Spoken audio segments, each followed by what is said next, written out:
ಎಲ್ಲರಿಗೂ ನಮಸ್ಕಾರ. ಜಿಲ್ಲಾ ಶಿಕ್ಷಣ ಮತ್ತು ತರಬೇತಿ ಸಂಸ್ಥೆ ಶಿವಮೊಗ್ಗ ಹಾಗೂ ಕೇರಿಂಗ್ ವಿತ್ ಕಲರ್ಸ್ ಸಹಯೋಗದೊಂದಿಗೆ 2025-26ನೇ ಸಾಲಿನ ಶಿಕ್ಷಣ ಸಂಭ್ರಮದ ನವೆಂಬರ್ ತಿಂಗಳಿನ ವೆಬಿನಾರಿಗೆ ಸ್ವಾಗತವನ್ನು ಕೋರುತ್ತಾ ಈ ಒಂದು ಪ್ರಸ್ತುತಿಯನ್ನು ಶುರು ಮಾಡೋಣ. ನವೆಂಬರ್ ತಿಂಗಳ ಕ್ಲಿಷ್ಟಾಂಶಗಳು ಹೀಗಿವೆ. ತರಗತಿ 4 ದೈನಂದಿನ ಸಂದರ್ಭಗಳಲ್ಲಿ ಹಣದ ವಾಕ್ಯರೂಪದ ಸಮಸ್ಯೆಗಳನ್ನು ಪರಿಹರಿಸುವುದು. ತರಗತಿ 5 3 ಅಂಕಿಯ 2 ಸಂಖ್ಯೆಗಳ ಗುಣಾಕಾರ ಕ್ರಿಯೆಯಲ್ಲಿ ಆಗಬಹುದಾದ ಸಾಮಾನ್ಯ ತಪ್ಪುಗಳನ್ನು ಸರಿಪಡಿಸಿಕೊಳ್ಳುವುದು. ತರಗತಿ 6 ಭಿನ್ನರಾಶಿಗಳನ್ನು ಸಂಕ್ಷಿಪ್ತ ರೂಪದಲ್ಲಿ ಬರೆಯುವುದು. ತರಗತಿ 7 ಬೀಜೋಕ್ತಿಯ ಬೆಲೆಯನ್ನು ಕಂಡುಹಿಡಿಯುವುದು. ತರಗತಿ 4ರ ಕ್ಲಿಷ್ಟಾಂಶ ದೈನಂದಿನ ಸನ್ನಿವೇಶಗಳಲ್ಲಿ ಹಣದ ವಾಕ್ಯರೂಪದ ಸಮಸ್ಯೆಗಳನ್ನು ಪರಿಹರಿಸುವುದು.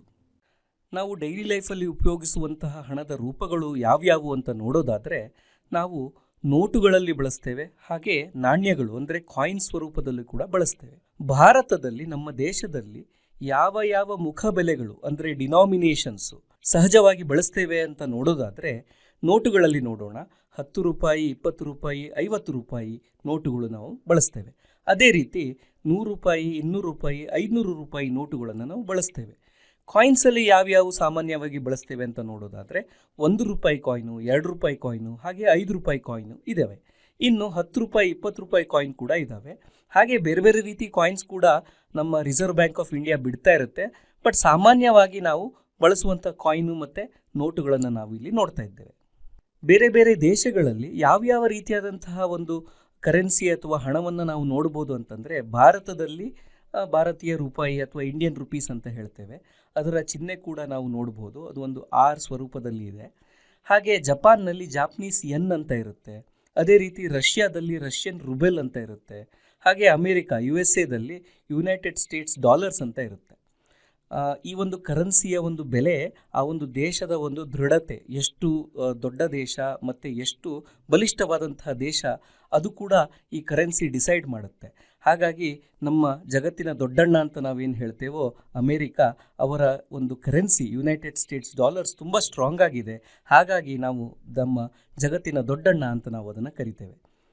ನೆಕ್ಸ್ಟ್ ನಮಗೆ ಇಂಪಾರ್ಟೆಂಟಾಗಿ ನಾವು ಏನು ನೆನ್ಪಿಟ್ಕೊಳ್ಬೇಕು ಅಂತಂದರೆ ರೂಪಾಯಿಯಿಂದ ಪೈಸೆಗೆ ಪರಿವರ್ತಿಸುವುದು. ರೂಪೀಸ್ ಟು ಪೈಸೆ ಕನ್ವರ್ಷನ್ ಅಂದರೆ 1 ರೂಪಾಯಿ 100 ಪೈಸೆಗೆ ಸಮ ಎನ್ನುವಂಥ ಒಂದು ಕನ್ವರ್ಷನನ್ನು ನಾವು ಪ್ರಾಬ್ಲಮ್ಸನ್ನು ಸಾಲ್ವ್ ಮಾಡಲಿಕ್ಕೆ, ಈ ಹಣದ ಕನೆಕ್ಟೆಡ್ ಪ್ರಾಬ್ಲಮ್ಸನ್ನು ಸಾಲ್ವ್ ಮಾಡಲಿಕ್ಕೆ ಬೇಕಾಗಿರುವಂತಹ ಒಂದು ಅಂಶ. ಈಗ ನಾವು ಹಣದ ವಾಕ್ಯರೂಪದ ಸಮಸ್ಯೆಗಳನ್ನು ನೋಡೋಣ. ಮುರಳಿಯು ಪ್ರತಿ ವಾರ ತನ್ನ ಸ್ಕೂಟರ್ಗೆ ಪೆಟ್ರೋಲನ್ನು ಹಾಕಿಸುತ್ತಾನೆ.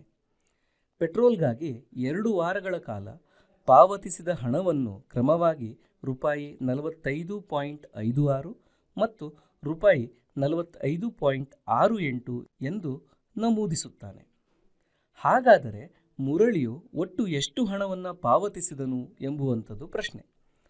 ಈ ಒಂದು ಪ್ರಶ್ನೆಗೆ ನಾವು ಉತ್ತರವನ್ನು ಹುಡುಕ್ತಾ ಹೋಗಬೇಕಿದ್ರೆ ಮೊದಲನೇದಾಗಿ 2 ವಾರಗಳ ಕಾಲ ಹಾಕಿಸಿರುವಂಥ ಒಂದು ಪೆಟ್ರೋಲ್ ಎಷ್ಟು ದುಡ್ಡನ್ನು ಹಾಕಿಸಿದ್ದಾನೆ ಮುರಳಿಯು ಅಂತ ನಾವು ನೋಡಬೇಕು. ಮೊದಲನೇ ವಾರ ಎಷ್ಟು ಹಾಕ್ತಾನೆ? 45.56 ರೂಪಾಯಿ ಆಗುವಷ್ಟು ಒಂದು ಪೆಟ್ರೋಲನ್ನು ಹಾಕಿಸಿದ್ದಾನೆ. ಹಾಗೆ 2ನೇ ವಾರ 45.68 ರೂಪಾಯಿ ಆಗುವಷ್ಟು ಪೆಟ್ರೋಲನ್ನು ಹಾಕಿಸಿದ್ದಾನೆ ಅಂತ ಅಂದ್ಕೊಳ್ಳೋಣ. ಸೊಲ್ಯೂಷನ್ ನೋಡೋಣ, ಪರಿಹಾರವನ್ನು. ಮೊದಲನೇ ವಾರ ಮುರಳಿಯು ಪಾವತಿಸಿದ ಹಣ ನಾವು ನೋಡಿದ್ದೇವೆ, ಅದು ರೂಪಾಯಿ 45.56. ಹಾಗೆ 2ನೇ ವಾರ ಎಷ್ಟು ಪಾವತಿಸಿದ ಹಣವನ್ನು ಅಂತ ನೋಡಿದ್ರೆ ರೂಪಾಯಿ 45.68. ಒಟ್ಟು ಪಾವತಿಸಿದ ಹಣವನ್ನು ನಮಗೆ ಬೇಕಾದಾಗ ಈ 2 ದುಡ್ಡನ್ನು, ಮೊದಲನೇ ವಾರ ಎಷ್ಟು ಪಾವತಿಸಿದ ಹಾಗೆ 2ನೇ ವಾರ ಎಷ್ಟು ಪೇ ಮಾಡ್ದ, ಅದು ಎರಡನ್ನು ನಾವು ಕೂಡಿಸ್ಬೇಕು. ಆವಾಗ ನಮಗೆ ಆನ್ಸರ್ ಸಿಗುತ್ತೆ. ಸೊ ಇದನ್ನು ಹೇಗೆ ಕೂಡಿಸೋದು ಅಂತ ನೋಡ್ತಾ ಹೋಗೋದಾದರೆ ಒಂದು ಕೋಷ್ಟಕದಲ್ಲಿ ಟೇಬಲಲ್ಲಿ ರೂಪಾಯಿಯನ್ನು ರೂಪಾಯಿ ಕೆಳಗೆ ಬರ್ಕೊಳ್ಳೋಣ, ಅದೇ ರೀತಿ ಪೈಸೆಗಳನ್ನು ಪೈಸೆ ಕೆಳಗಡೆ ಬರ್ಕೊಳ್ಳೋಣ. ಈ ರೀತಿ ಬರ್ಕೊಂಡಾಗ ನಮಗೆ ಕನ್ಫ್ಯೂಷನ್ಸು ಬಹಳ ಕಮ್ಮಿ ಆಗುತ್ತೆ ಮತ್ತು ಸಾಲ್ವ್ ಮಾಡಲಿಕ್ಕೂ ತುಂಬ ಈಸಿ ಆಗುತ್ತೆ. ಹಾಗಾಗಿ 45 ಮತ್ತು 45 ರೂಪಾಯಿ ಕಾಲಮ್ನಲ್ಲಿ ಬರ್ಕೊಳ್ಳೋಣ.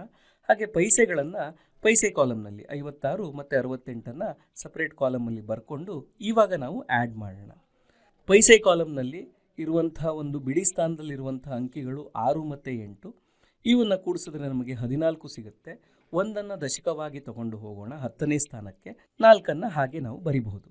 ಅದೇ ರೀತಿ ನಮಗೆ ಇವಾಗ 10ನೇ ಸ್ಥಾನದಲ್ಲಿರುವಂತಹ ಅಂಕಿಗಳು 5, 6 ಮತ್ತು ದಶಕ 1 ಇದೆ. ಅವು ಎಲ್ಲವನ್ನ ನಾವು ಕೂಡಿಸಿದ್ರೆ ನಮಗೆ ಏನು ಸಿಗುತ್ತೆ? 12 ಅಂತ ಸಿಗುತ್ತೆ. ಸೊ 12ರಲ್ಲಿ 2ನ ಅಂಕಿಯನ್ನು ನಾವು 10ನೇ ಸ್ಥಾನದಲ್ಲಿ ಅಂದರೆ ಪೈಸೆ ಕಾಲಮ್ನಲ್ಲಿರುವಂತಹ 10ನೇ ಸ್ಥಾನದಲ್ಲಿ ಉಳಿಸ್ಕೊಂಡು ಒಂದು ಸಂಖ್ಯೆಯನ್ನು ನಾವು ರುಪಿ ಕಾಲಮ್ಗೆ ದಶಕವಾಗಿ ತಗೊಂಡು ಹೋಗಿ ಇವಾಗ ಇರುವಂತಹದ್ದು ನಮಗೆ ರುಪಿ ಕಾಲಮ್ನಲ್ಲಿ ಇರುವಂತಹ ಒಂದು ಯೂನಿಟ್ಸ್ ಪ್ಲೇಸು, ಒಂದು ಬಿಡಿ ಸ್ಥಾನದಲ್ಲಿರುವಂಥ ಅಂಕಿಗಳು 5, 5 ಮತ್ತು ದಶಕ 1 ಇದೆ. ಇವು 3 ಅಂಕಿಗಳನ್ನು ಕೂಡಿದರೆ ನಮಗೆ 11 ಅಂತ ಬರುತ್ತೆ. ಸೊ 1 ದಶಕವಾಗಿ ತಗೊಂಡು ಹೋಗೋಣ, ಮತ್ತು ಇರುವಂತಹ ಇನ್ನೊಂದು 1 ಹಾಗೆ ಇರಿಸೋಣ. 4, 4 ಮತ್ತು 1 ಅವು ಎಲ್ಲದರನ್ನ ಕೂಡಿಸಿದ್ರೆ ನಮಗೆ 9 ಅಂತ ಸಿಗುತ್ತೆ. ಸೊ ಇಲ್ಲಿ ಸಿಗುವಂತಹ ಫೈನಲ್ ಆನ್ಸರ್ ಏನಾಗಿರುತ್ತೆ ಅಂದರೆ ರೂಪಾಯಿ 91.24 ಅಂತ ಹೇಳ್ಬೋದು, ಅಥವಾ 91 ರೂಪಾಯಿ 24 ಪೈಸೆ ಅಂತ ಕೂಡ ಹೇಳ್ಬೋದು. ಈಗ ಮತ್ತೊಂದು ಉದಾಹರಣೆ ನೋಡೋಣ. ನಯನಾಳ ಬ್ಯಾಂಕ್ ಖಾತೆಯಲ್ಲಿ ರೂಪಾಯಿ 95.25 ಇತ್ತು. ನಯನಾಳು ರೂಪಾಯಿ 85.69 ವಿದ್ಯುತ್ ಬಿಲ್ಗಾಗಿ ಕಟ್ಟಬೇಕಾಗಿದೆ. ವಿದ್ಯುತ್ ಬಿಲ್ ಪಾವತಿಸಿದ ನಂತರ ನಯನಾಳ ಖಾತೆಯಲ್ಲಿ ಎಷ್ಟು ಹಣ ಉಳಿಯುತ್ತದೆ ಎಂಬುದಂಥದ್ದು ಪ್ರಶ್ನೆ. ಸೊ ಇದಕ್ಕೆ ಸೊಲ್ಯೂಷನ್ ನೋಡೋದಾದರೆ ಬ್ಯಾಂಕ್ ಖಾತೆಯಲ್ಲಿ ಇರುವಂತಹ ಒಂದು ಹಣ 95.25. ಅದೇ ರೀತಿ ಎಷ್ಟು ಬಿಲ್ಲನ್ನು ಕಟ್ಟಬೇಕು ನಯನ ಅಂತ ನೋಡೋದಾದರೆ 85.69 ಇದೆ. ಸೊ ಇವು ಎರಡರ ಒಂದು ವ್ಯತ್ಯಾಸ, ವ್ಯವಕಲನ ನಮಗೆ ಆನ್ಸರ್ ಕೊಡುತ್ತೆ. ಅಂದರೆ ರೂಪಾಯಿ 95.25 ಮೈನಸ್ ರೂಪಾಯಿ 85.69 ನಾವು ಮಾಡಬೇಕು. ಇದನ್ನು ಹೇಗೆ ಮಾಡೋದು ಅಂತ ನೋಡೋಣ. ಒಂದು ರೂಪಾಯಿ ಕಾಲಮ್ನಲ್ಲಿ ರೂಪಾಯಿಗಳನ್ನು ಬರ್ಕೊಳ್ಳೋದು, ಹಾಗೆ ಪೈಸೆ ಕಾಲಮ್ನಲ್ಲಿ ಪೈಸೆಗಳನ್ನು ಈ ರೀತಿ ಕೋಷ್ಟಕ ರೂಪದಲ್ಲಿ ಬರ್ಕೊಂಡ್ರೆ ತುಂಬ ಸುಲಭವಾಗುತ್ತೆ. ಬಿಡಿ ಸ್ಥಾನದಲ್ಲಿರುವಂತಹ ಒಂದು ಅಂಕಿಗಳು 5 ಮತ್ತು 9. 5ರಿಂದ 9 ಕಳೀಲಿಕ್ಕೆ ಸಾಧ್ಯವಾಗೋದಿಲ್ಲ. ಹಾಗಾಗಿ ನಾವು ಬಾರೋ ಮಾಡಬೇಕು, ದಶಕವನ್ನು ತಗೊಳ್ಬೇಕು. ಎಲ್ಲಿಂದ ದಶಕವನ್ನು ತಗೊಳ್ಳೋಣ? 10ನೇ ಸ್ಥಾನದಿಂದ ನಾವು ದಶಕವನ್ನು ಪಡೆಯೋಣ. 10ನೇ ಸ್ಥಾನದಿಂದ ನಾವು ದಶಕವನ್ನು ಪಡೆದುಕೊಂಡು 15ರಿಂದ 9 ಕಳೆದ್ರೆ ನಮಗೆ 6 ಸಿಗುತ್ತೆ. ಇದೇ ರೀತಿ 1ರಿಂದ 6 ಕಳೀಲಿಕ್ಕೆ ಸಾಧ್ಯವಿಲ್ಲ.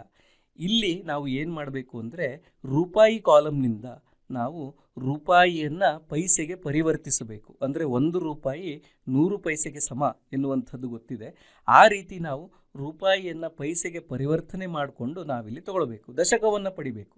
ಬಿಡಿ ಸ್ಥಾನದಲ್ಲಿರುವಂತಹ ರೂಪಾಯಿಯಿಂದ ದಶಕವನ್ನು ಪಡೆದುಕೊಂಡು ಇವಾಗ ನಾವು ಸಾಲ್ವ್ ಮಾಡಬಹುದು. 11ರಿಂದ 6 ನಾವು ಕಳೀಲಿಕ್ಕೆ ಸಾಧ್ಯ, ಹಾಗಾಗಿ ನಮಗೆ 5 ಅಂತ ಸಿಗುತ್ತೆ. ಅದೇ ರೀತಿ 4ರಿಂದ 5 ಕಳೀಲಿಕ್ಕೆ ಸಾಧ್ಯವಾ? ಇಲ್ಲ. ಹಾಗಾಗಿ 10ನೇ ಸ್ಥಾನದಿಂದ ರೂಪಾಯಿ ಕಾಲಮ್ನಲ್ಲಿರುವಂಥ 10ನೇ ಸ್ಥಾನದಿಂದ 1 ದಶಕವಾಗಿ ಪಡೆದುಕೊಂಡು 14 ಮೈನಸ್ 5 ನಮಗೆ 9 ಸಿಗುತ್ತೆ. 8 ಮೈನಸ್ 8 ನಮಗೆ 0 ಕೊಡುತ್ತೆ. ಹಾಗಾಗಿ ಇಲ್ಲಿ ಇರುವಂತಹ ಫೈನಲ್ ಆನ್ಸರ್ ವಿದ್ಯುತ್ ಬಿಲ್ ಪಾವತಿಸಿದ ನಂತರ ನಯನಾಳ ಬ್ಯಾಂಕ್ ಖಾತೆಯಲ್ಲಿರುವಂಥ ಹಣ ಎಷ್ಟು ಅಂತ ನೋಡಿದ್ರೆ 9 ರೂಪಾಯಿ 56 ಪೈಸೆ, ಅಥವಾ ರೂಪಾಯಿ 9.56 ಅಂತ ನಾವಿಲ್ಲಿ ಹೇಳ್ಬೋದು. ಹಾಗಾಗಿ ಹಣದ ಒಂದು ವಾಕ್ಯ ರೂಪದ ಸಮಸ್ಯೆಗಳು ಅಥವಾ ನಾವು ಹಣದ ಅಡಿಷನ್ ಮತ್ತು ಸಬ್ಟ್ರಾಕ್ಷನ್ ಬಂದಾಗ ಯಾವ್ಯಾವ ಅಂಶಗಳನ್ನು ನಾವು ನೆನ್ಪಿಟ್ಕೊಳ್ಳೋದು ಬಹಳ ಇಂಪಾರ್ಟೆಂಟ್ ಅಂತ ನೋಡೋಣ. ಸಂಖ್ಯೆಗಳ ಸಂಕಲನ ಅಥವಾ ವ್ಯವಕಲನ ಮಾಡಿದಂತೆಯೇ ಹಣದ ಸಂಕಲನ ಅಥವಾ ವ್ಯವಕಲನ ಮಾಡಬಹುದು. ಪೈಸೆ ಅಂಕಣದಲ್ಲಿ ಪೈಸೆಯನ್ನು ಬರ್ಕೊಳ್ಳೋದು, ಅದೇ ರೀತಿ ರೂಪಾಯಿ ಅಂಕಣದಲ್ಲಿ ರೂಪಾಯಿಯನ್ನು ಬರ್ಕೊಳ್ಳೋದು. ಪೈಸೆಯನ್ನು ಪೈಸೆ ಜೊತೆ ಕೂಡಿಸೋದು ಅಥವಾ ಕಳೆಯೋದು, ಹಾಗೆ ರೂಪಾಯಿಯನ್ನು ರೂಪಾಯಿ ಜೊತೆ ಕೂಡಿಸೋದು ಅಥವಾ ಕಳೆಯೋದು. ಪೈಸೆಯನ್ನು ಪೈಸೆ ಜೊತೆ ಕೂಡಿದಾಗ ಮೊತ್ತ 100 ಪೈಸೆ ಅಥವಾ ಅದಕ್ಕಿಂತ ಹೆಚ್ಚಾದಾಗ ಅದನ್ನು ರೂಪಾಯಿಗೆ ಪರಿವರ್ತಿಸುವುದು. ಪೈಸೆಯನ್ನು ಪೈಸೆ ಜೊತೆ ಕಳೆಯುವಾಗ ಅಗತ್ಯವಿದ್ದಲ್ಲಿ ರೂಪಾಯಿಯನ್ನು ಪೈಸೆಗೆ ಪರಿವರ್ತಿಸಿ ರೂಪಾಯಿ ಅಂಕಣದಿಂದ ದಶಕವನ್ನು ಪಡೆಯೋದು. ಇವೆಲ್ಲ ಇಂಪಾರ್ಟೆಂಟ್ ಪಾಯಿಂಟ್ಸ್ಗಳನ್ನು ನೆನ್ಪಿಟ್ಕೊಳ್ಬೋದು. So addition and subtraction of money ಬಂದಾಗ ಇವೆಲ್ಲ ಇಂಪಾರ್ಟೆಂಟ್ ಪಾಯಿಂಟ್ಸನ್ನು ನೆನ್ಪಿಟ್ಕೊಳ್ಳೋದು ಬಹಳ ಅಗತ್ಯವಿದೆ. ಈಗ ಮತ್ತೊಂದು ಉದಾಹರಣೆಯನ್ನು ತಗೊಳ್ಳೋಣ. ರಾಮಣ್ಣ ತನ್ನ ಮಗ ಸೋಮನಿಗೆ ಪ್ರತಿ ತಿಂಗಳು ಖರ್ಚಿಗಾಗಿ 75 ರೂಪಾಯಿಯನ್ನು ಕೊಡುತ್ತಿದ್ದರು. ಅದರಲ್ಲಿ ಸೋಮು ರೂಪಾಯಿ 35 ಹಣವನ್ನು ಉಳಿಸಿದರೆ ವರ್ಷದ ಕೊನೆಯಲ್ಲಿ ಅವನ ಬಳಿ ಉಳಿಯುವಂತಹ ಹಣ ಎಷ್ಟು ಎಂಬುದಂಥದ್ದು ಪ್ರಶ್ನೆ. ಇದಕ್ಕೆ ಒಂದು ಪರಿಹಾರ ಹೇಗೆ ಸಾಲ್ವ್ ಮಾಡಬಹುದು ಅಂತ ನೋಡೋದಾದರೆ, ಮೊದಲನೇದಾಗಿ ಪ್ರತಿ ತಿಂಗಳು ಸೋಮು ಉಳಿಸಿರುವಂಥ ಒಂದು ಹಣ ಅದೆಷ್ಟು? 35. ವರ್ಷದ ಕೊನೆಯಲ್ಲಿ ಸೋಮು ಬಳಿ ಉಳಿಯುವಂತಹ ಒಂದು ಹಣ ಎಷ್ಟು ಅಂತ ನೋಡೋದಾದರೆ ರೂಪಾಯಿ 35 ಇಂಟು 12. ಇಲ್ಲಿ 12 ನಾವು ಯಾಕೆ ಮಾಡಿದ್ವಿ?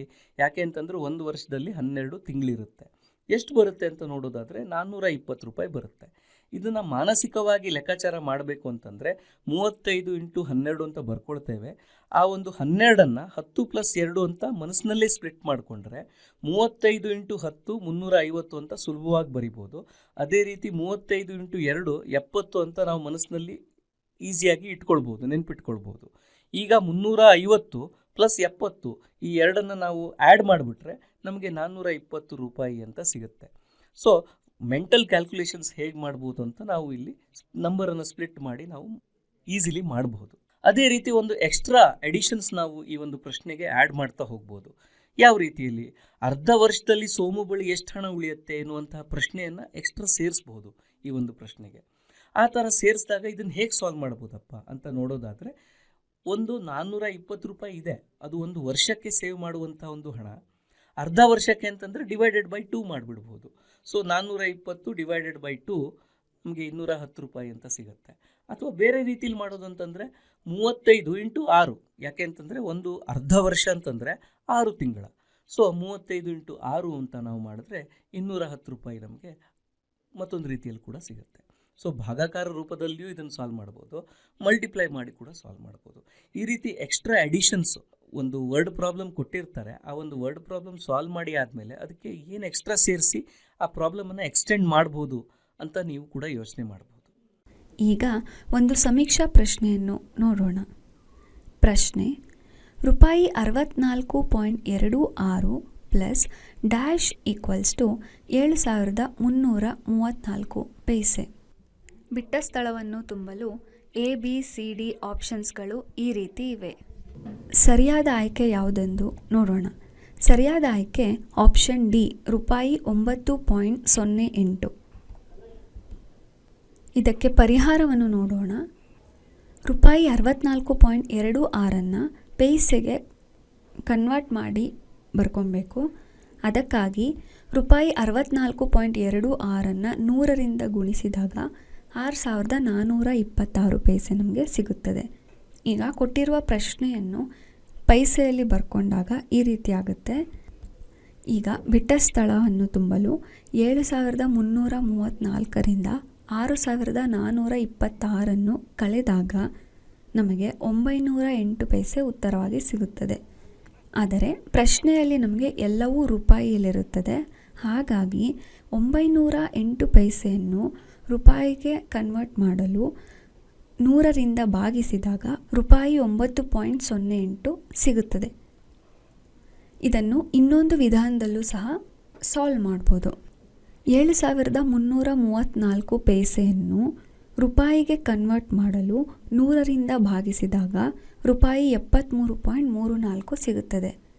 ಈಗ ಕೊಟ್ಟಿರುವ ಪ್ರಶ್ನೆಯನ್ನು ರೂಪಾಯಿಯಲ್ಲಿ ಬರ್ಕೊಂಡಾಗ ಬಿಟ್ಟ ಸ್ಥಳವನ್ನು ತುಂಬಲು ರೂಪಾಯಿ 73.34ರಿಂದ ರೂಪಾಯಿ 64.26 ಕಳೆದಾಗ ನಮಗೆ ರೂಪಾಯಿ 9.08 ಸಿಗುತ್ತದೆ. ಈಗ ದರಪಟ್ಟಿ ಮತ್ತು ರಶೀದಿಯ ಬಗ್ಗೆ ನೋಡೋಣ. ಸಾಮಾನ್ಯವಾಗಿ ನಾವೆಲ್ಲ ಹೋಟೆಲ್ಗೆ ಹೋಗ್ತಾ ಇರ್ತೀವಿ, ನಮ್ಮ ಫ್ರೆಂಡ್ಸ್ ಜೊತೆ, ಫ್ಯಾಮಿಲಿ ಜೊತೆ ಹೋಟೆಲ್ಗೆ ಊಟಕ್ಕೆ ತಿಂಡಿಗೆ ಅಂತ ಹೋದಾಗ ಆ ಹೋಟೆಲ್ನಲ್ಲಿ ಈ ರೀತಿ ಒಂದು ಲಿಸ್ಟನ್ನು ಕೊಟ್ಟಿರ್ತಾರೆ.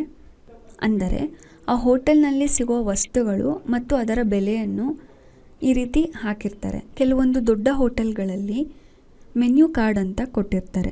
ಈ ಲಿಸ್ಟ್ ಅಂದರೆ ಏನು ಅಂತ ನೋಡೋಣ. ಅಂಗಡಿಯಲ್ಲಿ ಪ್ರತಿ ವಸ್ತುವಿನ ಬೆಲೆಯನ್ನು ಸೂಚಿಸುವ ಫಲಕಕ್ಕೆ ನಾವು ದರಪಟ್ಟಿ ಅಂತ ಕರಿತೀವಿ. ದರಪಟ್ಟಿ ಅನ್ನೋದು ಈ ರೀತಿ ಇರುತ್ತದೆ. ಹಾಗೆಯೇ ಅಂಗಡಿಯಲ್ಲಿ ನಾವು ಖರೀದಿಸಿದ ಕೊಂಡ ವಸ್ತುಗಳ ವಿವರ ಹೊಂದಿರುವ ಒಂದು ಚೀಟಿಗೆ ನಾವು ರಶೀದಿ ಅಂತ ಕರಿತೀವಿ. ಈಗ ರಶೀದಿಯ ಒಂದು ಉದಾಹರಣೆ ಹೇಗಿರುತ್ತೆ ಅಂತ ನೋಡೋಣ. ಮೊದಲಿಗೆ ಇಲ್ಲಿ ಅಂಗಡಿಯ ಹೆಸರು ಮತ್ತು ವಿಳಾಸ ಇರುತ್ತದೆ, ಗ್ರಾಹಕರ ಹೆಸರು ಮತ್ತು ಅದನ್ನು ಕೊಳ್ಳುವ ದಿನಾಂಕ ಇರುತ್ತದೆ, ಹಾಗೆ ಪ್ರತಿಯೊಂದು ವಸ್ತುವಿನ ವಿವರ, ನಾವೇನೇನು ತಿಂದಿದ್ದೀವಿ ಅಂತ ವಿವರ ಇರುತ್ತದೆ, ಹಾಗೆ ನಾವು ಕೊಂಡ ವಸ್ತುವಿನ ಪರಿಮಾಣ, ಎಷ್ಟು ವಸ್ತು ಕೊಂಡಿದ್ದೀವಿ ಅಂತ ಪರಿಮಾಣದಲ್ಲಿ ತೋರಿಸ್ತಾರೆ. ಹಾಗೆ ನಾವು ಕೊಂಡ ಪ್ರತಿಯೊಂದು ವಸ್ತುವಿನ ದರ ಇಲ್ಲಿರುತ್ತೆ. ಮತ್ತು ನಾವು ಕೊಂಡ ಪ್ರತಿ ವಸ್ತುವಿನ ಒಟ್ಟು ಹಣ ಹಾಗೂ ಗ್ರಾಹಕರು ನೀಡಬೇಕಾದ ಒಟ್ಟು ಹಣದ ಮೊತ್ತ ಇಲ್ಲಿ ತೋರಿಸಿರ್ತಾರೆ. ಕೆಲವೊಮ್ಮೆ ಒಟ್ಟು ಮೊತ್ತವನ್ನು ಇಲ್ಲಿ ಪದಗಳಲ್ಲಿಯೂ ಸಹ ಇರುತ್ತದೆ. ಹಾಗೆ ಇಲ್ಲಿ ಮಾಲೀಕರ ಸಹಿಯೂ ಸಹ ಇರುತ್ತದೆ. ಈಗ ಈ ಒಟ್ಟು ಮೊತ್ತವನ್ನು ತಾಳೆ ನೋಡಬೇಕು. ನಾವು ಯಾಕೆ ತಾಳೆ ನೋಡಬೇಕು ಅಂದರೆ ಕೆಲವೊಮ್ಮೆ ಬಿಲ್ಲಲ್ಲಿ ವೇರಿಯೇಷನ್ ಆಗೋ ಚಾನ್ಸಸ್ ಇರುತ್ತೆ. ಹಾಗಾಗಿ ನಾವು ಬಿಲ್ಲನ್ನು ಪೇ ಮಾಡೋಕ್ಕೂ ಮುಂಚೆ ತಾಳೆ ನೋಡೋದು ಬಹಳ ಮುಖ್ಯವಾಗಿರುತ್ತದೆ. ಈಗ ತಾಳೆ ನೋಡೋದಾದರೆ ಕೊಟ್ಟಿರುವ ಪರಿಮಾಣ ಮತ್ತು ದರವನ್ನು ಗುಣಿಸಿದಾಗ ನಮಗೆ ಸಿಗುವ ಉತ್ತರವೇ ಒಟ್ಟು ಹಣ ಆಗಿರುತ್ತದೆ. ಈ ರೀತಿ 3ಅನ್ನು 200ರಿಂದ ಗುಣಿಸಿದಾಗ 600 ಸಿಗುತ್ತೆ. 1ಅನ್ನು 220ರಿಂದ ಗುಣಿಸಿದಾಗ 220, 1ಅನ್ನು 60ರಿಂದ ಗುಣಿಸಿದಾಗ 60 ಹಾಗೂ 2ಅನ್ನು 20ರಿಂದ ಗುಣಿಸಿದಾಗ 40 ಸಿಗುತ್ತದೆ.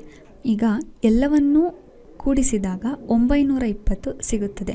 ಹಾಗಾಗಿ ಬಿಲ್ನಲ್ಲಿ ತೋರಿಸಿರುವ ಒಟ್ಟು ಮೊತ್ತ ಮತ್ತು ತಾಳೆ ನೋಡಿದ ಮೊತ್ತ ಎರಡೂ ಹೊಂದಾಣಿಕೆ ಆಗಿರೋದ್ರಿಂದ ಬಿಲ್ ಕರೆಕ್ಟಾಗಿದೆ ಅಂತ ಹೇಳ್ಬೋದು. ಹಾಗೆ ಇದೊಂದು ರಿಯಲ್ ಬಿಲ್ನ ಇಲ್ಲಿ ತೋರಿಸಿದ್ದೀವಿ. ರಶೀದಿಯು ಕೊಂಡ ವಸ್ತುಗಳಿಗೆ ಪುರಾವೆಯಾಗಿರುತ್ತದೆ. ಅಂದರೆ ಈಗ ಕೆಲವು ವಸ್ತುಗಳನ್ನು ನಾವು ಕೊಂಡಾಗ ಅದನ್ನು ಎಕ್ಸ್ಚೇಂಜ್ ಮಾಡೋ ಸಾಧ್ಯತೆ ಇರುತ್ತದೆ.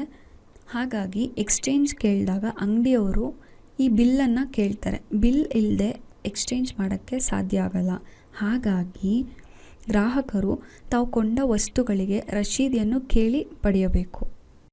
ಈಗ ತರಗತಿ 5ರ ಕ್ಲಿಷ್ಟಾಂಶವನ್ನು ನೋಡೋಣ. 3 ಅಂಕಿಯ 2 ಸಂಖ್ಯೆಗಳ ಗುಣಾಕಾರ ಕ್ರಿಯೆಯಲ್ಲಿ ಆಗಬಹುದಾದ ಸಾಮಾನ್ಯ ತಪ್ಪುಗಳು ಅಥವಾ ತಪ್ಪುಗಳನ್ನು ಸರಿಪಡಿಸುವುದು. ಮೊದಲಿಗೆ ಗುಣಾಕಾರ ಅಂದ್ರೆ ಏನು ಅಂತ ನೋಡೋಣ.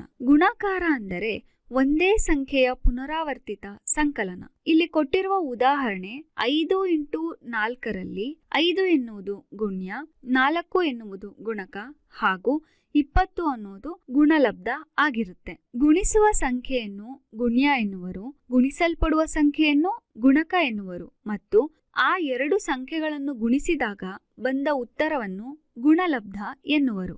ಈಗ ಗುಣಾಕಾರ ಕ್ರಿಯೆಯಲ್ಲಿ ಆಗಬಹುದಾದ ಸಾಮಾನ್ಯ ತಪ್ಪುಗಳ ಬಗ್ಗೆ ತಿಳಿಯೋಣ. ಮಕ್ಕಳು ಸಾಮಾನ್ಯವಾಗಿ ಗುಣಾಕಾರ ಕ್ರಿಯೆ ಮಾಡಬೇಕಾದರೆ ಕೆಲವೊಂದು ತಪ್ಪುಗಳನ್ನು ಮಾಡುತ್ತಾರೆ. ಅವು ಯಾವುವು ಮತ್ತು ಅವುಗಳನ್ನು ಹೇಗೆ ಸರಿಪಡಿಸಬೇಕು ಅನ್ನೋದನ್ನ ಇಲ್ಲಿ ಒಂದೊಂದಾಗಿ ನೋಡ್ತಾ ಹೋಗೋಣ. ಸ್ಥಾನ ಬೆಲೆಗೆ ಅನುಗುಣವಾಗಿ ಗುಣಾಕಾರ ಮಾಡುವಲ್ಲಿ ತಪ್ಪು ಮಾಡುವರು. ಉದಾಹರಣೆಗೆ 123 × 456.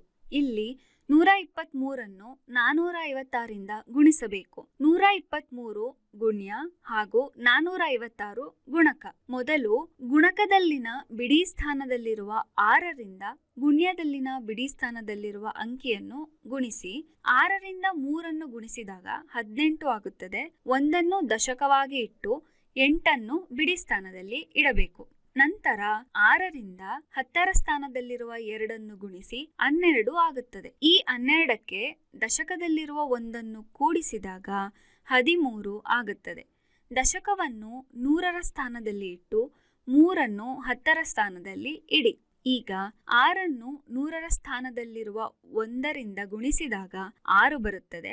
6ಕ್ಕೆ ದಶಕದಲ್ಲಿರುವ 1ಅನ್ನು ಕೂಡಿದಾಗ 7 ಬರುತ್ತದೆ. ಅದನ್ನು 100ರ ಸ್ಥಾನದಲ್ಲಿ ಬರೆದುಕೊಳ್ಳಿ. ಇಲ್ಲಿ 6ಅನ್ನು 123ರಿಂದ ಗುಣಿಸಿದಾಗ 738 ಸಿಗುತ್ತದೆ. ಈಗ ಗುಣಕದ ದಶಕದಲ್ಲಿರುವ 5ರಿಂದ 123ಅನ್ನು ಗುಣಿಸಬೇಕು. ಈಗ ಗುಣಕದ ದಶಕದಲ್ಲಿರುವ 5ರಿಂದ 123ಅನ್ನು ಗುಣಿಸಬೇಕು.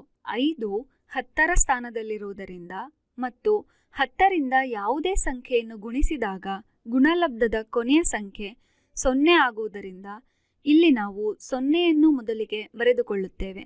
ನಂತರ 5ರಿಂದ 3, 2, 1ಅನ್ನು ಗುಣಿಸಬೇಕು. ಈಗ ಗುಣಕದ ದಶಕದಲ್ಲಿರುವ 4ರಿಂದ 123ಅನ್ನು ಗುಣಿಸಬೇಕು. 4 100ರ ಸ್ಥಾನದಲ್ಲಿರುವುದರಿಂದ ಮತ್ತು 100ರಿಂದ ಯಾವುದೇ ಸಂಖ್ಯೆಯನ್ನು ಗುಣಿಸಿದಾಗ ಗುಣಲಬ್ಧದ ಕೊನೆಯ 2 ಸಂಖ್ಯೆಗಳು 0 ಆಗುವುದರಿಂದ ಇಲ್ಲಿ ನಾವು 2 0ಯನ್ನು ಮೊದಲಿಗೆ ಬರೆದುಕೊಳ್ಳುತ್ತೇವೆ. ನಂತರ 4ರಿಂದ 3, 2, 1ಅನ್ನು ಗುಣಿಸಬೇಕು. ಇಲ್ಲಿ ಗುಣಲಬ್ಧ 56,088 ಬರುತ್ತದೆ. ಇದು ಸರಿಯಾದ ವಿಧಾನ. ವಿದ್ಯಾರ್ಥಿಗಳು ಇಲ್ಲಿ ತೋರಿಸಿದಂತೆ ಗುಣಾಕಾರ ಕ್ರಿಯೆ ಮಾಡುವಾಗ ಸರಿಯಾದ ಸ್ಥಾನದಲ್ಲಿ 0ಯನ್ನು ಕೊಡಲು ಮರೆತು ಹೋಗುತ್ತಾರೆ. ಇದು ತಪ್ಪಾದ ವಿಧಾನ. ದಶಕ ಕೊಡುವುದನ್ನು ಮರೆಯುತ್ತಾರೆ. ಉದಾಹರಣೆಗೆ 112 × 6. ಇಲ್ಲಿ ಮೊದಲು 6ರಿಂದ 2ನ್ನು ಗುಣಿಸಬೇಕು. ಗುಣಿಸಿದಾಗ 12 ಬರುತ್ತೆ. 12ರಲ್ಲಿ 1ನ್ನು ದಶಕದಲ್ಲಿ ಮತ್ತು 2ನ್ನು ಬಿಡಿ ಸ್ಥಾನದಲ್ಲಿ ಬರೆಯಬೇಕು. ನಂತರ 6ನ್ನು 1ರಿಂದ ಗುಣಿಸಿದಾಗ 6 ಬರುತ್ತದೆ. ಅದಕ್ಕೆ ದಶಕದಲ್ಲಿರುವ 1ನ್ನು ಕೂಡಿಸಿದಾಗ 7 ಆಗುತ್ತದೆ. ಅದನ್ನು 10ರ ಸ್ಥಾನದಲ್ಲಿ ಬರೆಯಬೇಕು ಮತ್ತು 6ನ್ನು 1ರಿಂದ ಗುಣಿಸಿದಾಗ 6 ಬರುತ್ತದೆ. ಅದನ್ನು 100ರ ಸ್ಥಾನದಲ್ಲಿ ಬರೆಯಬೇಕು. ಈಗ ಇದರ ಗುಣಲಬ್ಧ 672 ಆಗಿರುತ್ತದೆ. ಇದು ಸರಿಯಾದ ಕ್ರಮ. ಇದೇ ಪ್ರಶ್ನೆಗೆ ವಿದ್ಯಾರ್ಥಿಗಳು ಇಲ್ಲಿ ತೋರಿಸಿದಂತೆ ದಶಕವನ್ನು ಕೊಡುವುದನ್ನು ಮರೆಯುವರು. ಇದು ತಪ್ಪಾದ ಕ್ರಮ. ಸರಿಯಾದ ಕ್ರಮದಲ್ಲಿ ಗುಣಿಸುವಲ್ಲಿ ತಪ್ಪು ಮಾಡುವರು. ಇಲ್ಲಿ ತೋರಿಸಿದ ಉದಾಹರಣೆಯಲ್ಲಿ ಬಲದಿಂದ ಎಡಕ್ಕೆ ಗುಣಿಸುವುದು ಸರಿಯಾದ ಕ್ರಮ. ಆದರೆ ಮಕ್ಕಳು ಇಲ್ಲಿ ತೋರಿಸಿದಂತೆ ಎಡದಿಂದ ಬಲಕ್ಕೆ ಗುಣಿಸುವರು. ಇದು ತಪ್ಪಾದ ಕ್ರಮ. ಚಿಹ್ನೆಯನ್ನು ಸರಿಯಾಗಿ ಗುರುತಿಸದೆ ಸಂಕಲನ ಅಥವಾ ವ್ಯವಕಲನ ಮಾಡುವರು. ಈ ಉದಾಹರಣೆಯನ್ನು ನೋಡಿ.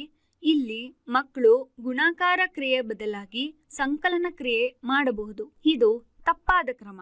ಈ ಉದಾಹರಣೆಯಂತೆ ಮಕ್ಕಳು ಗುಣಾಕಾರ ಕ್ರಿಯೆ ಮಾಡುವ ಬದಲಾಗಿ ವ್ಯವಕಲನ ಕ್ರಿಯೆ ಮಾಡಬಹುದು. ಇದು ಕೂಡ ತಪ್ಪಾದ ಕ್ರಮ. ಈ ರೀತಿಯ ತಪ್ಪುಗಳನ್ನು ತಪ್ಪಿಸಲು ವಿದ್ಯಾರ್ಥಿಗಳಿಗೆ ಕೆಲವು ಸೂಚನೆಗಳನ್ನ ಕೊಡಬಹುದು. ಮೊದಲಿಗೆ ಹಂತ ಹಂತವಾಗಿ ಕಲಿಸಬೇಕು. ಬಾಕ್ಸ್ ಅಥವಾ ಗ್ರಿಡ್ ವಿಧಾನ ಉಪಯೋಗಿಸುವುದು, ಬಣ್ಣದ ಪೆನ್ನುಗಳಿಂದ ಸ್ಥಾನವನ್ನು ಗುರುತಿಸುವುದು, ಗುಣಾಕಾರ ಮಗ್ಗಿಯನ್ನು ದಿನಾಲೂ ಅಭ್ಯಾಸ ಮಾಡಿಸುವುದು. ಈ ರೀತಿ ಸಲಹೆಗಳನ್ನು ಕೊಟ್ಟು ಮಕ್ಕಳಿಗೆ ಸರಿಯಾದ ರೂಪದಲ್ಲಿ ಹೇಗೆ ಗುಣಾಕಾರ ಮಾಡೋದು ಅಂತ ಹೇಳ್ಕೊಡ್ಬೋದು. ತರಗತಿ 6ರ ಕ್ಲಿಷ್ಟಾಂಶ ಭಿನ್ನ ರಾಶಿಗಳನ್ನು ಸಂಕ್ಷಿಪ್ತ ರೂಪದಲ್ಲಿ ಬರೆಯುವುದು. ಭಿನ್ನ ರಾಶಿ ಅಂದ್ರೇನು? ಒಂದು ಪೂರ್ಣದ ಭಾಗಗಳನ್ನು ಪ್ರತಿನಿಧಿಸುವಂತಹ ಒಂದು ಸಂಖ್ಯೆ. ಅಂದರೆ ಭಿನ್ನ ರಾಶಿಯಲ್ಲಿ ಒಂದು ಅಡ್ಡಗೆರೆ ಇರುತ್ತೆ, ಅದ್ರ ಮೇಲ್ಗಡೆ ಒಂದು ಸಂಖ್ಯೆ ಬರೆದಿರ್ತೀವಿ, ಹಾಗೆ ಕೆಳಗಡೆ ಒಂದು ಸಂಖ್ಯೆ ಬರೆದಿರ್ತೀವಿ. ಮೇಲ್ಗಡೆ ಬರೆದಿರುವಂಥ ಸಂಖ್ಯೆನ ನಾವು ಅಂಶ ಅಂತ ಹೇಳ್ತೇವೆ, ಹಾಗೆ ಕೆಳಗಡೆ ಬರೆದಿರುವಂಥ ಸಂಖ್ಯೆಯನ್ನು ನಾವು ಛೇದ ಅಥವಾ ಡಿನಾಮಿನೇಟರ್ ಅಂತ ಹೇಳ್ತೇವೆ. ಅಂಶ ಅಂತಂದರೆ ಅಥವಾ ನ್ಯೂಮರೇಟರ್ ಅಂತಂದರೆ ಆಯ್ಕೆ ಮಾಡಿಕೊಂಡಿರುವಂಥ ಒಂದು ಸಮಭಾಗಗಳು. ಹಾಗೆ ಒಂದು ಛೇದ ಅಥವಾ ಡಿನಾಮಿನೇಟರ್ ಅಂದರೆ ಪೂರ್ಣ ವಸ್ತುವಿನ ಒಟ್ಟು ಸಮಭಾಗಗಳು, ಅದು ಡಿನಾಮಿನೇಟರ್ ಆಗಿರುತ್ತೆ. ಒಂದು ಎಕ್ಸಾಂಪಲ್ ನೋಡೋಣ. ಒಂದು ಪೂರ್ಣ ವಸ್ತುವನ್ನು ತಗೊಳ್ಳೋಣ. ಈ ವಸ್ತುವನ್ನು 4 ಸಮಭಾಗಗಳಾಗಿ ಡಿವೈಡ್ ಮಾಡೋಣ. ಈ 4 ಸಮಭಾಗಗಳಲ್ಲಿ ನಾವು 3 ಸಮಭಾಗಗಳನ್ನು ಈ ರೀತಿ ಕಲರ್ ಮಾಡ್ಕೊಂಡಿದ್ದೀವಿ ಅಂತ ಹೇಳ್ಕೊಂಡ್ರೆ, ಕಲರ್ ಮಾಡಿರುವಂಥ ಒಂದು ಪಾರ್ಟಿನ ಭಿನ್ನರಾಶಿ ಏನು ಅಂತಂದರೆ 4ನೇ 3 ಅಂತ ಹೇಳ್ಬೋದು. ಅಂದರೆ ಪೂರ್ಣ ವಸ್ತುವನ್ನು ನಾವು 4 ಸಮಭಾಗಗಳಾಗಿ ಬರೆದಿದ್ವಿ, ಹಾಗೆ ಛೇದದಲ್ಲಿ ನಾವು 4 ಅಂತ ಬರೆದಿದ್ದೀವಿ, 3ಕ್ಕೆ ನಾವು ಒಂದು ಕಲರ್ ಕೊಟ್ಟಿದ್ದೀವಿ, ಸೊ 3ಅನ್ನು ನಾವು ಅಂಶದಲ್ಲಿ ಬರೆದಿದ್ದೇವೆ. ಹಾಗೆ ಕಲರ್ ಮಾಡದೇ ಇರುವಂಥ ಭಾಗ ಎಷ್ಟು ಅಂತ ನೋಡಿದ್ರೆ ಅದು 1 ಇದೆ, ಸೊ 1/4 ಅಂತ ಹೇಳ್ಬೋದು, ಅಥವಾ 4ನೇ 1 ಅಂತ ಕೂಡ ಹೇಳ್ಬೋದು. ಈ ರೀತಿ ಒಂದು ಪೂರ್ಣವನ್ನು ಕೊಟ್ಟಾಗ ಇದರ ಒಂದು ಭಿನ್ನರಾಶಿ ರೂಪದಲ್ಲಿ ಕಲರ್ ಮಾಡಿರುವಂತಹ ಭಾಗ ಅಥವಾ ಕಲರ್ ಮಾಡದೇ ಇರುವಂಥ ಪಾರ್ಟನ್ನು ಭಿನ್ನರಾಶಿ ರೂಪದಲ್ಲಿ ಬರೀರಿ ಅಂತ ನಿಮಗೆ ಏನಾದರೂ ಪ್ರಶ್ನೆ ಕೇಳಿಬಿಟ್ರೆ ನಾವೇನು ಮಾಡೋಣ ಅಂತಂದರೆ, ಈ ಭಾಗಗಳನ್ನು ಅಥವಾ ಈ ಒಂದು ಕೊಟ್ಟಿರುವಂತಹ ಒಂದು ಹೋಲನ್ನು ನಾವು ಈಕ್ವಲ್ ಪಾರ್ಟ್ಸ್ ಆಗಿ ಈ ರೀತಿ ಡಿವೈಡ್ ಮಾಡ್ಕೊಳ್ಬಹುದು. ಈ ರೀತಿ ಡಿವೈಡ್ ಮಾಡಿಕೊಂಡು ಒಟ್ಟು ಎಷ್ಟು ಈಕ್ವಲ್ ಪಾರ್ಟ್ಸ್ ಆಯಿತು ಅಂತ ನೋಡಿದ್ರೆ 12 ಈಕ್ವಲ್ ಪಾರ್ಟ್ ಆಯಿತು. ಕಲರ್ಡ್ ಪಾರ್ಟ್ ಎಷ್ಟಿದೆ ಅಂದರೆ 9 ಇದೆ, ಸೊ 9/12 ಅಂತ ಹೇಳ್ತೇವೆ, ಅಥವಾ 12ನೇ 9 ಅಂತ ಹೇಳ್ಬೋದು. ಕಲರ್ ಮಾಡದೇ ಇರುವಂಥ ಒಂದು ಪಾರ್ಟ್ ನೋಡಿದ್ರೆ 12ನೇ 3 ಅಂತ ಕೂಡ ಹೇಳ್ಬೋದು. ಭಿನ್ನ ರಾಶಿಗಳ ವಿಧ, ಟೈಪ್ಸ್ ಆಫ್ ಫ್ರ್ಯಾಕ್ಷನ್ಸ್ ನೋಡೋಣ. ಇಲ್ಲಿ ಒಂದು ಹೋಲ್ ಪಾರ್ಟನ್ನು 16 ಸಮಭಾಗಗಳಾಗಿ ಮಾಡಿದ್ದಾರೆ, ಮತ್ತು 9 ಸಮಭಾಗಗಳನ್ನು ಕಲರ್ ಮಾಡಿದ್ದೇವೆ. ಸೊ ಇದು ಯಾವ ರೀತಿ ಭಿನ್ನರಾಶಿ ರೂಪದಲ್ಲಿ ಬರಿಬೋದು ಅಂತಂದರೆ 16ನೇ 9 ಅಥವಾ 9/16 ಅಂತ ಹೇಳ್ಬೋದು. ಮತ್ತೊಂದು ಉದಾಹರಣೆ ನೋಡಿದ್ರೆ, ಒಂದು ಪೂರ್ಣವನ್ನು 4 ಸಮಭಾಗಗಳಾಗಿ ಮಾಡಿ 3ಕ್ಕೆ ನಾವು ಕಲರ್ ಕೊಟ್ಟಿದ್ದೀವಿ, ಹಾಗೆ 4ನೇ 3 ಅಥವಾ 3/4 ಅಂತ ಹೇಳ್ಬೋದು. ಈ ಎರಡು ಭಿನ್ನರಾಶಿಗಳಲ್ಲಿ ಅಂಶವು ಛೇದಕ್ಕಿಂತ ಕಮ್ಮಿ ಇದೆ, ಹಾಗಾಗಿ ನಾವು ಈ ರೀತಿಯಾದಂತಹ ಭಿನ್ನರಾಶಿಗಳನ್ನು ಸಮಭಿನ್ನ ರಾಶಿ ಅಥವಾ ಪ್ರಾಪರ್ ಫ್ರ್ಯಾಕ್ಷನ್ ಅಂತ ಹೇಳ್ಬೋದು. ಕೆಲವೊಂದು ಬೇರೆ ಉದಾಹರಣೆ ಅಂತಂದರೆ 9/16, 3/4, 7/14, 5/9 ಇತ್ಯಾದಿ. ಇದೇ ರೀತಿ ಮತ್ತೊಂದು ಉದಾಹರಣೆ ನೋಡೋಣ. ಒಂದು ಪೂರ್ಣವನ್ನು 3 ಸಮಭಾಗಗಳಾಗಿ ಮಾಡಿರುವಂಥದ್ದು, ಅಂದರೆ ಪ್ರತಿಯೊಂದು ಭಾಗ 1/3 ಸಮವಾಗಿರುತ್ತೆ. ಆ ರೀತಿ ಇನ್ನೊಂದು ಪೂರ್ಣವನ್ನು ತಗೊಂಡು ಅದನ್ನು 3 ಸಮಭಾಗಗಳನ್ನಾಗಿ ಮಾಡಿ ಪ್ರತಿಯೊಂದು ಭಾಗವು 1/3 ಸಮವಾಗಿರುತ್ತೆ. ಇಲ್ಲಿ ಒಂದು ಪೂರ್ಣದ ಎಲ್ಲ ಭಾಗಗಳನ್ನು, ಅಂದರೆ 1/3ಯ 3 ಪಾರ್ಟ್ಸ್ ಇದೆಯಲ್ಲ, ಅದನ್ನು ಕನ್ಸಿಡರ್ ಮಾಡಿದ್ದೀವಿ. ಹಾಗೆ ಎರಡನೇ ಒಂದು ಹೋಲ್ ಇದೆಯಲ್ಲ, ಎರಡನೇ ಒಂದು ಪೂರ್ಣದ ಒಂದು ಭಾಗವನ್ನು ನಾವು ಕನ್ಸಿಡರ್ ಮಾಡಿ ಹೇಗೆ ಅಂತ ಹೇಳ್ಬೋದು ಅಂತಂದರೆ, ಇಲ್ಲಿ 4 1/3 ಸಮಭಾಗಗಳನ್ನು ಪರಿಗಣಿಸಿದ್ದೇವೆ ಅಂತ ಹೇಳ್ಬೋದು. ಹಾಗಾಗಿ ಫ್ರ್ಯಾಕ್ಷನ್ ರೂಪದಲ್ಲಿ ಹೇಗೆ ಬರೀತೇವೆ, 3/4 ಅಥವಾ 4/3 ಅಂತ ನಾವಿಲ್ಲಿ ಹೇಳ್ತೇವೆ. ಇಲ್ಲಿ ನಮಗೆ ಅಂಶ ಛೇದಕ್ಕಿಂತ ಜಾಸ್ತಿ ಇದೆ. ಸೊ ಈ ಒಂದು ಟೈಪ್ ಆಫ್ ಫ್ರ್ಯಾಕ್ಷನಿಗೆ ನಾವು ವಿಷಮ ಭಿನ್ನ ರಾಶಿ ಅಥವಾ ಇಂಪ್ರಾಪರ್ ಫ್ರ್ಯಾಕ್ಷನ್ ಅಂತ ಹೇಳ್ತೇವೆ. ಕೆಲವೊಂದು ಬೇರೆ ಉದಾಹರಣೆಗಳು ನೋಡೋದಾದರೆ 8/5, 11/6, 5/5, 3/1 ಇತ್ಯಾದಿ. ನೆಕ್ಸ್ಟ್ ಟೈಪ್ ಆಫ್ ಫ್ರ್ಯಾಕ್ಷನ್ ನೋಡೋದಾದರೆ ಮಿಶ್ರ ಭಿನ್ನ ರಾಶಿ ಅಂತ. ನಾವು ಮುಂಚಿತವಾಗಿ ನೋಡಿರುವಂತಹ ಉದಾಹರಣೆನೇ ತಗೊಳ್ಳೋಣ. ಆ ಒಂದು 2 ಪೂರ್ಣವನ್ನು ಪರಿಗಣಿಸಿರುವಂಥದ್ದು, ಪ್ರತಿಯೊಂದು ಪೂರ್ಣವನ್ನು 3 ಸಮಭಾಗಗಳಾಗಿ ಮಾಡಿರುವಂಥದ್ದು, ಅಂದರೆ ಒಂದೊಂದು ಸಮಭಾಗ 1/3 ಸಮವಾಗಿದೆ. ಈ 4/3 ನಾವು ಯಾವ ರೀತಿ ಬರಿಬೋದು, ಒಂದು ಫುಲ್ ಪಾರ್ಟನ್ನು ಕನ್ಸಿಡರ್ ಮಾಡಿದ್ದೀವಿ. ಅದಾದಮೇಲೆ ಏನು ಮಾಡ್ತಾ ಇದ್ದೀವಿ, ಇನ್ನೊಂದು ಹೋಲ್ ಪಾರ್ಟ್ನಲ್ಲಿ ನಾವು ಒಂದು ಫ್ರ್ಯಾಕ್ಷನನ್ನು ತಗೊಂಡಿದ್ದೀವಿ, ಅಂದರೆ 1/3 ಫ್ರ್ಯಾಕ್ಷನನ್ನು ನಾವು ಸೇರಿಸ್ತಾ ಇದ್ದೀವಿ. ಸೊ ಇದನ್ನು 1/3 ಆರ್ 1/3 ಅಂತ ನಾವು ಇಲ್ಲಿ ಹೇಳ್ಬೋದು. ಬೇರೆ ಯಾವ್ಯಾವ ಉದಾಹರಣೆ ಅಂತಂದರೆ ಈ 18/7 ಕೂಡ, ಇದನ್ನು 14 + 4/7 ಅಂತ ಬರಿಬೋದು, 2 4/7 ಅಂತ ಹೇಳ್ಬೋದು. ಅಂದರೆ 2 ಪೂರ್ಣ 7/4 ಭಾಗ. ಇದನ್ನು ಹೇಗೆ ರೆಪ್ರೆಸೆಂಟ್ ಮಾಡ್ತೀವಿ, ಈ ರೀತಿ. ಬೇರೆ ಟೈಪ್ಸ್ ಆಫ್ ಫ್ರ್ಯಾಕ್ಷನ್ಸನ್ನು ನೋಡೋಣ. ಇಲ್ಲಿ ನಾವು ಕೊಟ್ಟಿರುವಂಥ ಒಂದು ಫ್ರ್ಯಾಕ್ಷನ್ನು 9/16. ಅದೇ ರೀತಿ ಕಲರ್ ಮಾಡಿರುವಂಥ ಭಾಗ ನೋಡಿದ್ರೆ 3/16. ಈ 2 ಫ್ರ್ಯಾಕ್ಷನ್ಗೆ ನಾವು ಏನಂತ ಕರಿತೀವಿ, ಇದನ್ನು ನಾವು ಲೈಕ್ ಫ್ರ್ಯಾಕ್ಷನ್ ಅಥವಾ ಸಮರೂಪ ಭಿನ್ನರಾಶಿಗಳು ಅಂತ ಹೇಳ್ತೇವೆ. ಈ 2 ಭಿನ್ನರಾಶಿಗಳು ಒಂದೇ ಛೇದವನ್ನು ಹೊಂದಿವೆ. ಸೊ ಒಂದೇ ಛೇದವನ್ನು ಹೊಂದಿರುವಂತಹ ಭಿನ್ನರಾಶಿಗಳಿಗೆ ನಾವು ಸಮರೂಪ ಭಿನ್ನರಾಶಿಗಳು ಅಂತ ಹೇಳ್ತೇವೆ. ಬೇರೆ ಉದಾಹರಣೆ ನೋಡೋದಾದರೆ 3/4, 7/4, 1/4, 2/4 ಇತ್ಯಾದಿ. ಇದೇ ರೀತಿ ಮತ್ತೊಂದು ಉದಾಹರಣೆ ತಗೊಳ್ಳೋಣ, 4/3, 3/4. ಮತ್ತೊಂದು ಫ್ರ್ಯಾಕ್ಷನನ್ನು ತಗೊಳ್ಳೋಣ, 5/3 ಅಂತ. ಈ 2 ಫ್ರ್ಯಾಕ್ಷನನ್ನು ನಾವು ಯಾವ ರೀತಿ ಕರಿಬೋದು, ಇದನ್ನು ಅಸಮರೂಪ ಭಿನ್ನರಾಶಿ ಅಥವಾ ಅನ್ಲೈಕ್ ಫ್ರ್ಯಾಕ್ಷನ್ಗಳು ಅಂತ ಹೇಳ್ಬೋದು. ಇಲ್ಲಿ ಏನಿದೆ ಅಂತಂದರೆ ಬೇರೆ ಬೇರೆ ಛೇದಗಳನ್ನು ಹೊಂದಿರುವಂಥ ಭಿನ್ನರಾಶಿಗಳು ಇವು. ಅದಕ್ಕಾಗಿ ನಾವು ಈ ಭಿನ್ನರಾಶಿಗಳನ್ನು ಅನ್ಲೈಕ್ ಫ್ರ್ಯಾಕ್ಷನ್ ಅಥವಾ ಅಸಮರೂಪ ಭಿನ್ನರಾಶಿಗಳು ಅಂತ ಕರಿಬಹುದು. ಬೇರೆ ಉದಾಹರಣೆ ನೋಡೋದಾದರೆ 9/7, 5/6, 6/8 ಇದರೊಳಗೆಲ್ಲ ಒಂದು ಛೇದಗಳು ಬೇರೆ ಬೇರೆ ಇದೆ. ಹಾಗಾಗಿ ನಾವು ಇದನ್ನು ಅನ್ಲೈಕ್ ಫ್ರ್ಯಾಕ್ಷನ್ ಅಂತ ಹೇಳ್ಬೋದು. ಈಗ ಭಿನ್ನರಾಶಿಗಳ ಸಂಕ್ಷಿಪ್ತ ರೂಪ, ಸಿಂಪ್ಲೆಸ್ಟ್ ಫಾರ್ಮ್ ಆಫ್ ಫ್ರ್ಯಾಕ್ಷನ್, ಒಂದು ಉದಾಹರಣೆ ಮುಖಾಂತರ ನೋಡೋಣ. ತಗೊಂಡಿರುವಂತಹ ಉದಾಹರಣೆ 9/6 ಅಥವಾ 6/9. ಇದನ್ನ ಆಕ್ಟಿವಿಟಿ ರೂಪದಲ್ಲೂ ಮಾಡಬಹುದು, ಅಂದ್ರೆ ಪೇಪರ್ ಸ್ಲಿಪ್ ಅನ್ನ ಬಳಸ್ಕೊಂಡು ಕೂಡ ಮಾಡಬಹುದು. ಪೇಪರ್ ಸ್ಲಿಪ್ ಅನ್ನ ತಗೊಳ್ಳೋಣ, 9 ಸಮಭಾಗಗಳನ್ನಾಗಿ ಮಾಡ್ಕೊಳ್ಳೋಣ. ಅದರಲ್ಲಿ 6 ಸಮಭಾಗಗಳನ್ನ ಈ ರೀತಿ ಕಲರ್ ಮಾಡ್ಕೊಳ್ಳೋಣ. ಸಂಖ್ಯೆ 6 ಮತ್ತು 9ರ ಕಾಮನ್ ಫ್ಯಾಕ್ಟರ್, ಸಾಮಾನ್ಯ ಅಪವರ್ತನಗಳು ಯಾವ್ಯಾವು ಅಂತ ನೋಡೋದಾದ್ರೆ 3 ಮತ್ತು 1. ಈ ಸಂಖ್ಯೆ 1 ಎಲ್ಲ ನಂಬರ್ಸಿಗೂ ಕಾಮನ್ ಫ್ಯಾಕ್ಟರ್ ಆಗಿ ಇರುತ್ತೆ. ಸೊ ಅದನ್ನು ನಾವು ನೆಗ್ಲೆಕ್ಟ್ ಮಾಡೋಣ. ನಂಬರ್ 3 ಕನ್ಸಿಡರ್ ಮಾಡ್ಕೊಳ್ಳೋಣ. ಇದು ಒಂದು ಕಾಮನ್ ಫ್ಯಾಕ್ಟರೇ. ಹಾಗಾಗಿ ಈ ಒಂದು ಸಮಭಾಗಗಳನ್ನು ರೀಅರೇಂಜ್ ಮಾಡ್ಕೊಳ್ಳೋಣ ಪೇಪರ್ ಸ್ಲಿಪ್ನಲ್ಲಿ. ಈ ರೀತಿ ನಾವು ರೀಅರೇಂಜ್ ಮಾಡೋಣ. ಯಾಕೆ ಅಂತಂದರೆ ಸಂಖ್ಯೆ 3 ಬಂದಿದೆ ಕಾಮನ್ ಫ್ಯಾಕ್ಟರ್ ಆಗಿ. ಹಾಗಾಗಿ ನಮಗೆ 3 ಕಾಲಮ್ ಬರೋ ರೀತಿಯಲ್ಲಿ ನಾವು ರೀಅರೇಂಜ್ ಮಾಡ್ಕೊಳ್ಳೋಣ. ರೀಅರೇಂಜ್ ಮಾಡಿಕೊಂಡಾಗ ಎಷ್ಟು ಕಾಲಮ್ಸ್ ಬಂದಿದೆ ಅಂತ ನೋಡಿದ್ರೆ 3 ಕಾಲಮ್ ಬಂದಿದೆ. ಅದರಲ್ಲಿ ಎಷ್ಟು ಕಾಲಮ್ಗಳು ಕಲರ್ಡ್ ಆಗಿವೆ ಅಂತ ನೋಡಿದ್ರೆ 2 ಕಾಲಮ್ ಕಲರ್ಡ್ ಆಗಿವೆ. 6/9 ನಾವು ಅಂಶ ಮತ್ತು ಛೇದವನ್ನು ಎರಡನ್ನೂ ಕೂಡ 3ರಿಂದ ಭಾಗಿಸಿದಾಗ 6/3 ಡಿವೈಡೆಡ್ ಬೈ 9/3 ಅಂತ ಬರಿಬಹುದು. ಸೊ 2/3 ಅಂತ ಬರಿಬಹುದು. ಸೊ ಇಲ್ಲಿ ಎಷ್ಟು ಕಾಲಮ್ಗಳು, ಕಲರ್ಡ್ ಕಾಲಮ್ಗಳಿದಾವೆ ಅಂತಂದ್ರೆ 2 ಇದಾವೆ. ಟೋಟಲ್ ಆಗಿ ಎಷ್ಟು ಕಾಲಮ್ ಇತ್ತು, ಎಷ್ಟು ಕಾಲಮ್ ಅಥವಾ ಎಷ್ಟು ಸಮಭಾಗಗಳಿದಾವೆ ಅಂತ ನೋಡೋದಾದ್ರೆ 3 ಇದಾವೆ. ಸೊ 2/3 ಅಥವಾ 3/2 ಅಂತ ಹೇಳ್ಬೋದು. ಇನ್ನೊಂದು ಉದಾಹರಣೆ ನೋಡೋಣ, 39/15 ಅಂತ. ಅಂದರೆ 39 ಸಮಭಾಗಗಳು ಮಾಡಿದ್ದೇವೆ, ಅದರಲ್ಲಿ 15 ಸಮಭಾಗಗಳನ್ನು ನಾವು ಪರಿಗಣಿಸಿದ್ದೇವೆ ಅಂತ ಅರ್ಥ.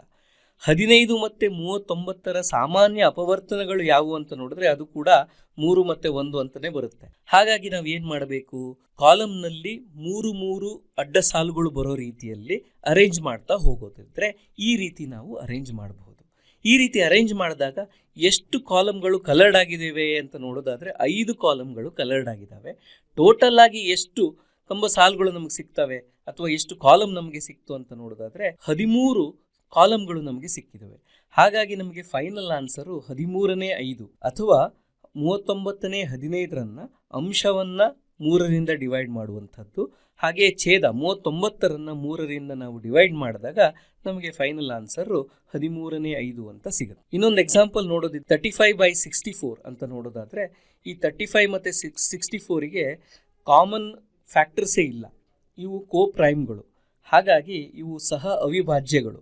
ಸೊ ಇದನ್ನು ನಾವು ಸಂಕ್ಷಿಪ್ತ ರೂಪದಲ್ಲಿ ಅಥವಾ ಇನ್ನಷ್ಟು ಸಿಂಪ್ಲೆಸ್ಟ್ ಫಾರ್ಮ್ ಆಗಿ ಫ್ರ್ಯಾಕ್ಷನನ್ನು ಬರೀಲಿಕ್ಕೆ ಸಾಧ್ಯ ಇಲ್ಲ ಅಂತ ಹೇಳ್ಬೋದು. ಒಂದು ಸಮೀಕ್ಷಾ ಪ್ರಶ್ನೆ ಇದೆ, ನೋಡೋಣ. 335ನೇ ಅಂಶ 14 ಆಗುವಂತೆ ವ್ಯಕ್ತಪಡಿಸಿ ಎನ್ನುವಂಥದ್ದು. ನಿಮ್ಮ ಆಪ್ಷನ್ ABCD ಈ ರೀತಿ ಇದೆ. ಸರಿಯಾದ ಉತ್ತರ ಆಪ್ಷನ್ C 120ನೇ 14 ಅಂತ. ಹೇಗೆ ಬಂತು ಅಂತ ನೋಡೋಣ. 35/300 ಕೊಟ್ಟಿರುವಂತಹ ಒಂದು ಫ್ರ್ಯಾಕ್ಷನ್ನು. ಇದರೊಳಗೆ ನೋಡೋದಾದರೆ 35ಯಲ್ಲಿ ಕೂಡ ಒಂದು ಯೂನಿಟ್ಸ್ ಪ್ಲೇಸ್ನಲ್ಲಿ ಯಾವ ಅಂಕಿ ಇದೆ ಅದು 5 ಇದೆ. ಹಾಗೆ 300ನಲ್ಲಿ ಯೂನಿಟ್ಸ್ ಪ್ಲೇಸಲ್ಲಿ ಇರುವಂಥ ಒಂದು ಅಂಕಿ 0 ಇದೆ. ಸೊ ಎರಡೂ ಸಂಖ್ಯೆಗಳು 5ರಿಂದ ಭಾಗಿಸ್ಲಿಕ್ಕೆ ಸಾಧ್ಯ. ಹಾಗಾಗಿ ಅಂಶವನ್ನು 5ರಿಂದ ನಾವು ಭಾಗಿಸೋಣ ಮತ್ತು ಛೇದವನ್ನು ಕೂಡ 5ರಿಂದ ಭಾಗಿಸೋಣ. ನಮಗೇನು ಸಿಗುತ್ತೆ, 35 ಡಿವೈಡೆಡ್ ಬೈ 5 7 ಸಿಗುತ್ತೆ. ಹಾಗೆ 300 ಡಿವೈಡೆಡ್ ಬೈ 5 ನಮಗೆ 60 ಸಿಗುತ್ತೆ. ಅಂಶದಲ್ಲಿ 14 ಬರಬೇಕು ಸಂಖ್ಯೆ. ಹಾಗಾಗಿ ನಾವೇನು ಮಾಡೋಣ ಅಂತಂದರೆ ಅಂಶ ಮತ್ತು ಛೇದವನ್ನು 2ರಿಂದ ಗುಣಿಸ್ಬಿಡೋಣ. 7/60ಯಲ್ಲಿ 7 × 2 ನಮಗೆ 14 ಸಿಗುತ್ತೆ. ಅದೇ ರೀತಿ 60 × 2 ಮಾಡಿದ್ರೆ ನಮಗೆ 120 ಸಿಗುತ್ತೆ. ಸೊ ನಮಗೆ ಸರಿಯಾದ ಆನ್ಸರ್ ಆಪ್ಷನ್ C ಆಗಿರುತ್ತೆ. ಈಗ ತರಗತಿ 7ರ ಕ್ಲಿಷ್ಟಾಂಶವನ್ನು ನೋಡೋಣ. ಬೀಜೋಕ್ತಿಯ ಬೆಲೆಯನ್ನು ಕಂಡುಹಿಡಿಯುವುದು. ಇದನ್ನು ಒಂದು ಚಟುವಟಿಕೆಯಿಂದ ಪ್ರಾರಂಭಿಸೋಣ. ಒಂದು ಕುರಿ ಇದೆ ಅಂತ ಅನ್ಕೊಳ್ಳೋಣ. ಈ ಕುರಿಗೆ ಎಷ್ಟು ಕಾಲುಗಳಿವೆ ಅಂತ ಕೇಳಿದಾಗ ಒಂದು ಕುರಿಗೆ 4 ಕಾಲುಗಳಿವೆ ಅಂತ ಬರಿಬಹುದು. ಇದನ್ನ ನಾವು 1 × 4 ಅಂತ ಕೂಡ ಹೇಳ್ಬಹುದು. ಹಾಗೆ 4 ಕುರಿಗಳಿದ್ರೆ ಆವಾಗ ಕುರಿಗಳ ಕಾಲುಗಳ ಸಂಖ್ಯೆ 4 × 4 ಆಗುತ್ತೆ. ಈಗ ತುಂಬಾ ಕುರಿಗಳು ಬಂದ್ಬಿಟ್ವು. ಎಷ್ಟು ಕುರಿಗಳಾಗಿದ್ದಾವೆ ನಮ್ಗೆ ಗೊತ್ತಿಲ್ಲ. ಹಾಗಿದ್ದಾಗ ನಮ್ಗೆ ಗೊತ್ತಿಲ್ಲದೆ ಇರೋ ಸಂಖ್ಯೆ ಯಾವುದು? ನಮಗೆ ಪ್ರತಿ ಕುರಿಯ ಕಾಲುಗಳ ಸಂಖ್ಯೆ ಗೊತ್ತು. ಒಂದು ವೇಳೆ ಕುರಿಗಳ ಸಂಖ್ಯೆ ಗೊತ್ತಾದ್ರೆ ಕುರಿಗಳ ಸಂಖ್ಯೆ × 4 ಮಾಡಿದ್ರೆ ಕುರಿಗಳ ಒಟ್ಟು ಕಾಲುಗಳ ಸಂಖ್ಯೆ ಗೊತ್ತಾಗುತ್ತೆ. ಇಲ್ಲಿ ನಮಗೆ ಗೊತ್ತಿಲ್ಲದ ಮೌಲ್ಯವನ್ನು ಚರಾಕ್ಷರ ಅಂತ ಕರಿತೀವಿ. ಗೊತ್ತಿರುವಂತಹ ಮೌಲ್ಯಕ್ಕೆ ಅಥವಾ ವ್ಯಾಲ್ಯೂ ಫಿಕ್ಸ್ ಆಗಿರೋದಕ್ಕೆ ಅದನ್ನ ಸ್ಥಿರಾಂಕಗಳು ಅಂತ ಹೇಳಬಹುದು. ಉದಾಹರಣೆಗೆ ಇಲ್ಲಿ ಸಂಖ್ಯೆಗಳು 0, 12,002, -6, -5/6, √3, 0.38 ಈ ರೀತಿಯಾದ ಸಂಖ್ಯೆಗಳನ್ನ ಸ್ಥಿರಾಂಕಗಳು ಅಂತ ಹೇಳ್ಬಹುದು. ಇದನ್ನು ಸಂಖ್ಯಾ ರೇಖೆಯಲ್ಲಿ ಒಂದು ನಿರ್ದಿಷ್ಟವಾದ ಪೊಸಿಷನ್ ಅಲ್ಲಿ ರೆಪ್ರೆಸೆಂಟ್ ಮಾಡಲಿಕ್ಕೆ ಸಾಧ್ಯ. ಇನ್ನು ಕೆಲವು ಉದಾಹರಣೆಗಳನ್ನು ನೋಡ್ತಾ ಹೋಗೋದಾದ್ರೆ 5 ವರ್ಷಗಳು, 20 ಮೊಟ್ಟೆಗಳು, 30 ಲೀಟರ್ ನೀರು, 2500 ಕಿಲೋಮೀಟರ್ ಇವೆಲ್ಲದರ ಮೌಲ್ಯ ಚೇಂಜ್ ಆಗೋದಿಲ್ಲ. 5 ವರ್ಷ ಅಂದ್ರೆ 5 ವರ್ಷವೇ ಇರುತ್ತೆ. 20 ಮೊಟ್ಟೆಗಳು ಅಂದ್ರೆ 20 ಮೊಟ್ಟೆಗಳೇ ಆಗಿರುತ್ತೆ. ಹಾಗಾಗಿ ಇವುಗಳ ಮೌಲ್ಯ ಬದಲಾಗೋದಿಲ್ಲ. ಅದಕ್ಕಾಗಿ ನಾವು ಕಾನ್ಸ್ಟೆಂಟ್ ಅಥವಾ ಸ್ಥಿರಾಂಕ ಅಂತ ಕರಿತೀವಿ. ಗಣಿತದ ಮೂಲಕ್ರಿಯೆಗಳಾದ ಸಂಕಲನ, ವ್ಯವಕಲನ, ಗುಣಾಕಾರ ಮತ್ತು ಭಾಗಾಕಾರವನ್ನು ಎಲ್ಲ ಸ್ಥಿರಾಂಕಗಳ ಮೇಲೆ ಬಳಕೆ ಮಾಡ್ತೀವಿ ಅಂತ ನಮಗೆ ಗೊತ್ತಿದೆ. ಚರಾಕ್ಷರಗಳು ಅಂದರೆ ಆ ಒಂದು ಮೌಲ್ಯ ನಿರ್ದಿಷ್ಟವಾಗಿರೋದಿಲ್ಲ. ಚರಾಕ್ಷರಗಳನ್ನು ರೆಪ್ರೆಸೆಂಟ್ ಮಾಡಲಿಕ್ಕೆ ಇಂಗ್ಲಿಷ್ ಆಲ್ಫಾಬೆಟ್ಸ್ ಆದ ಸ್ಮಾಲ್ ಲೆಟರ್ಸ್ A, B ಇಂದ Z ವರೆಗೂ ಸಹ ಯೂಸ್ ಮಾಡಬಹುದು. ಅದೇ ರೀತಿ capital letters capital A, capital B, capital C, Z ವರೆಗೂ ಯೂಸ್ ಮಾಡಬಹುದು. ಮತ್ತು ಗ್ರೀಕ್ ಲೆಟರ್ಸ್ ಆದ ಆಲ್ಫಾ, ಬೀಟಾ, ಹಾಗೆಯೇ A1, A2, B1, B2 ಈ ರೀತಿ ಚರಾಕ್ಷರಗಳನ್ನು ರೆಪ್ರೆಸೆಂಟ್ ಮಾಡಲಿಕ್ಕೆ ಯೂಸ್ ಮಾಡಬಹುದು. ಈ ವೇರಿಯಬಲ್ಸ್ ಅನ್ನು ಸಂಖ್ಯಾ ರೇಖೆಯಲ್ಲಿ ರೆಪ್ರೆಸೆಂಟ್ ಮಾಡೋದಿಕ್ಕಾಗೋದಿಲ್ಲ, ಯಾಕಂದ್ರೆ ನಿರ್ದಿಷ್ಟವಾದ ಮೌಲ್ಯ ಇರುವುದಿಲ್ಲ ಅಥವಾ ಆ ಮೌಲ್ಯವು ಎಷ್ಟು ಅಂತ ನಮಗೆ ಗೊತ್ತಿಲ್ಲ.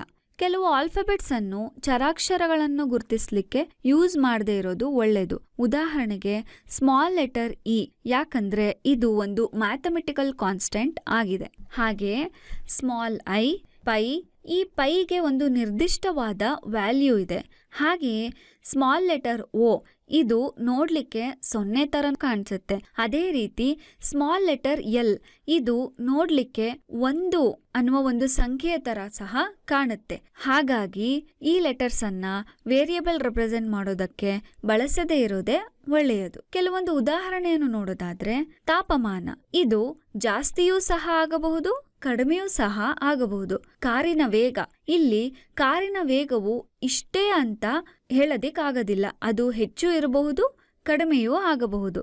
ಬರೀ ಕಾರಿನ ವೇಗ ಅಂತ ಹೇಳಿದಾಗ ಅದು ಒಂದು ಚರಾಕ್ಷರ ಆಗಿರುತ್ತೆ. ಹಾಗೆಯೇ ಲಘುಕೋನ ಅಂತ ಹೇಳ್ಬೋದು. ಇಲ್ಲಿ 0 ಡಿಗ್ರಿಗಿಂತ ಜಾಸ್ತಿ ಹಾಗೆ 90 ಡಿಗ್ರಿಗಿಂತ ಕಡಿಮೆಯವರೆಗೂ ಲಘುಕೋನಗಳಿರುತ್ತವೆ. ಎಷ್ಟು ಇವೆ ಅಂತ ಗೊತ್ತಿರಲ್ಲ. ಬರೀ ಲಘುಕೋನ ಅಂತ ಹೇಳಿದ್ರೆ ಅದು ಒಂದು ವೇರಿಯಬಲ್ ಆಗಿರುತ್ತೆ. ಪೆನ್ನಿನ ಬೆಲೆ ಎಷ್ಟು ಅಂತ ಗೊತ್ತಿಲ್ಲ, ಸೊ ನಿರ್ದಿಷ್ಟವಾದ ಮೌಲ್ಯವನ್ನು ಹೇಳಲಿಕ್ಕಾಗೋದಿಲ್ಲ. ಬರೀ ಪೆನ್ನಿನ ಬೆಲೆ ಅಂತ ಹೇಳಿದ್ರೆ ಅದು ಒಂದು ಚರಾಕ್ಷರ ಆಗುತ್ತೆ. ಗಣಿತದ ಮೂಲ ಕ್ರಿಯೆಗಳು ಅಂದ್ರೆ ಸಂಕಲನ, ವ್ಯವಕಲನ, ಗುಣಾಕಾರ, ಭಾಗಾಕಾರ, ಇವುಗಳನ್ನು ಸ್ಥಿರಾಂಕಗಳಿಗೆ ಹೇಗೆ ಮಾಡ್ತೀವಿ ಹಾಗೆ ಚರಾಕ್ಷರಗಳಿಗೂ ಸಹ ಮಾಡಲಿಕ್ಕೆ ಸಾಧ್ಯವಾಗುತ್ತೆ. ಸ್ಥಿರಾಂಕಗಳು ಮತ್ತು ಚರಾಕ್ಷರಗಳು ಸೇರಿ ಬೀಜ ಪದಗಳು ಆಗುತ್ತವೆ. ನಾವಿಲ್ಲಿ ಉದಾಹರಣೆಯನ್ನ ತಗೊಂಡಿದ್ದೀವಿ. ಇಲ್ಲಿ ಸ್ಥಿರಾಂಕಗಳು ಮತ್ತು ಚರಾಕ್ಷರಗಳ ಕಾಂಬಿನೇಷನ್ಸ್ ಅನ್ನ ನೋಡ್ತಾ ಇದ್ದೀವಿ. ಮೊದಲನೇ ಎಕ್ಸಾಂಪಲ್ ಅಲ್ಲಿ ನೀವು ನೋಡಬಹುದು 2 ಸ್ಥಿರಾಂಕಗಳಿವೆ, ಅಂದ್ರೆ 10 ಮತ್ತು 5. ಎರಡನೇ ಎಕ್ಸಾಂಪಲ್ ಅಲ್ಲಿ x ಎನ್ನುವ ಚರಾಕ್ಷರ ಮತ್ತು 5 ಎನ್ನುವ ಸ್ಥಿರಾಂಕವನ್ನ ನೋಡ್ತಾ ಇದ್ದೀವಿ. ಮೂರನೇ ಎಕ್ಸಾಂಪಲ್ ಅಲ್ಲಿ x ಮತ್ತು z ಎನ್ನುವ 2 ಚರಾಕ್ಷರಗಳನ್ನ ಇಲ್ಲಿ ನೋಡ್ತಾ ಇದ್ದೀವಿ. ಮೊದಲನೇ ಒಂದು ಕಾಂಬಿನೇಷನ್ ಅನ್ನ ತಗೊಳ್ಳೋಣ. 10 + 5 ಕೂಡಿಸಿದ್ರೆ 15 ಆಗುತ್ತೆ. 10ರಲ್ಲಿ 5ಅನ್ನ ಕಳೆದರೆ 5 ಸಿಗುತ್ತೆ. 10 ಮತ್ತು 5ಅನ್ನ ಗುಣಾಕಾರ ಮಾಡಿದ್ರೆ 50 ಆಗುತ್ತೆ. ಅದೇ ರೀತಿ 10/5 ಮಾಡಿದ್ರೆ 2 ಇಲ್ಲಿ ಉತ್ತರವಾಗಿ ಸಿಗುತ್ತೆ. ಇಲ್ಲಿ ನಾವು ಗಣಿತದ ಮೂಲ ಕ್ರಿಯೆಗಳನ್ನು ಬಳಸಿದ್ದೀವಿ. ಅದೇ ರೀತಿ combination of x + 5 or x + z, x - 5 ಅಥವಾ x - z. ಅದೇ ರೀತಿ x × 5 ಇದನ್ನ 5x ಅಂತ ಬರಿಬಹುದು. x × z ಇದನ್ನ xz ಅಂತ ಬರಿಬಹುದು. ಅದೇ ರೀತಿ x/5 ಅನ್ನ x/5 ಅಂತ ಈ ರೀತಿ ಸೂಚಿಸಬಹುದು. x/z ಅನ್ನು ಸಹ x/z ಅಂತ ಸೂಚಿಸಬಹುದು. ಇವೆಲ್ಲವನ್ನು ಬೀಜೋಕ್ತಿಗಳು ಅಂತ ಹೇಳ್ತೀವಿ. ಅಂದ್ರೆ ಬೀಜ ಪದಗಳು ಸೇರಿ ಬೀಜೋಕ್ತಿಗಳು ಆಗುತ್ತವೆ. ಈಗ ತಕ್ಕಡಿ ಮತ್ತು ಸಮೀಕರಣದ ಬಗ್ಗೆ ನೋಡೋಣ. ನಾವು ದಿನನಿತ್ಯ ಜೀವನದಲ್ಲಿ ಬಹಳಷ್ಟು ಕಡೆ ಈ ಸಮೀಕರಣವನ್ನ ನೋಡಬಹುದು ಮತ್ತು ಸಮೀಕರಣವನ್ನ ಬಳಸಿಕೊಂಡಿದ್ದೇವೆ. ಈ ಸಮೀಕರಣ ಅಂದ್ರೆ ಒಂದು ಚರಾಕ್ಷರದ ಮೇಲೆ ನಿಬಂಧನೆಯಾಗಿದ್ದು ಚರಾಕ್ಷರದ 2 ಬೀಜೋಕ್ತಿಗಳು ಒಂದೇ ಬೆಲೆಯನ್ನ ಹೊಂದಿರಬೇಕು. ಈಗ ಸಮೀಕರಣ ಅಂದ್ರೆ ನಮಗೆ ನೆನಪಾಗುವುದು ತಕ್ಕಡಿ, ಯಾಕಂದ್ರೆ ಅದು ಬ್ಯಾಲೆನ್ಸ್ ಅನ್ನ ಮಾಡುತ್ತೆ. ಇಲ್ಲಿ ಎಡಬದಿಯಲ್ಲಿ ಅಂದ್ರೆ ಲೆಫ್ಟ್ ಹ್ಯಾಂಡ್ ಸೈಡ್ ಅಲ್ಲಿ ಒಂದು ವಸ್ತುವನ್ನ ಇಡ್ತೀವಿ. ಅದರ ತೂಕ ಎಷ್ಟು ಅಂತ ಗೊತ್ತಿಲ್ಲ, ಹಾಗಾಗಿ ಗೊತ್ತಿಲ್ಲದೆ ಇರುವಂತಹ ಒಂದು ತೂಕವನ್ನ x ಅಕ್ಷರದಿಂದ ಸೂಚಿಸುತ್ತೇವೆ. ಈ ಒಂದು ವಸ್ತುವನ್ನ ಇಲ್ಲಿ ತಕ್ಕಡಿಯಲ್ಲಿ ಇಟ್ಟಾಗ ಏನಾಗುತ್ತೆ, ತಕ್ಕಡಿ ಅನ್ಬ್ಯಾಲೆನ್ಸ್ ಆಗಿರುತ್ತೆ. ಸೊ ಇದನ್ನು ನಾವು LHS ಅಂತ ಕರಿಬಹುದು. ಅದೇ ರೀತಿ ಇದನ್ನು ಮತ್ತೆ ನಾವು ಬ್ಯಾಲೆನ್ಸ್ ಮಾಡಬೇಕು ಅಂದರೆ RHS ಅಲ್ಲಿ ಅಂದರೆ ಬಲಬದಿಯಲ್ಲಿ ಇನ್ನೊಂದು ತೂಕವನ್ನು ಇಡಬೇಕು. ಸೊ ಮೌಲ್ಯವನ್ನು ಆ್ಯಡ್ ಮಾಡಿದಾಗ ಅಥವಾ ಒಂದು ವಸ್ತುವನ್ನು ಆ್ಯಡ್ ಮಾಡಿದಾಗ ಏನಾಗುತ್ತೆ, ಇಲ್ಲಿ ಈ ತಕ್ಕಡಿ ಸಮನಾಗಿರೋದನ್ನ ನೋಡಬಹುದು. ಅಂದರೆ 100 ಗ್ರಾಂ ತೂಕವನ್ನು ಅಥವಾ 100 ಗ್ರಾಂ ತೂಕದ ಒಂದು ವಸ್ತುವನ್ನು ಬಲಬದಿಯಲ್ಲಿ ಇಟ್ಟಾಗ ಅದು ಸಮನಾಗಿ ಕಾಣಿಸುತ್ತೆ.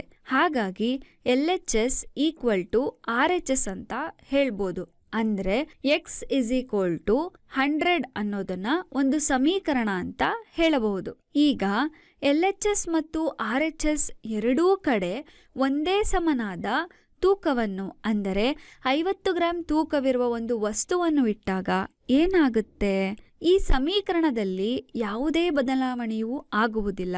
ಯಾಕಂದ್ರೆ ಎರಡೂ ಬದಿಯಲ್ಲಿರುವ ತೂಕವು ಸಮನಾಗಿ ಇರುತ್ತೆ. ಹಾಗಾಗಿ ಇದು ಒಂದು ಸಮೀಕರಣ ಅಂತ ಹೇಳಬಹುದು. ಅಂದರೆ LHS = RHS ಆಗತ್ತೆ. ಅಂದರೆ ಎರಡೂ ಕಡೆಯೂ 50 ಗ್ರಾಂ ತೂಕವನ್ನ ಇಟ್ಟಿದ್ದೇವೆ.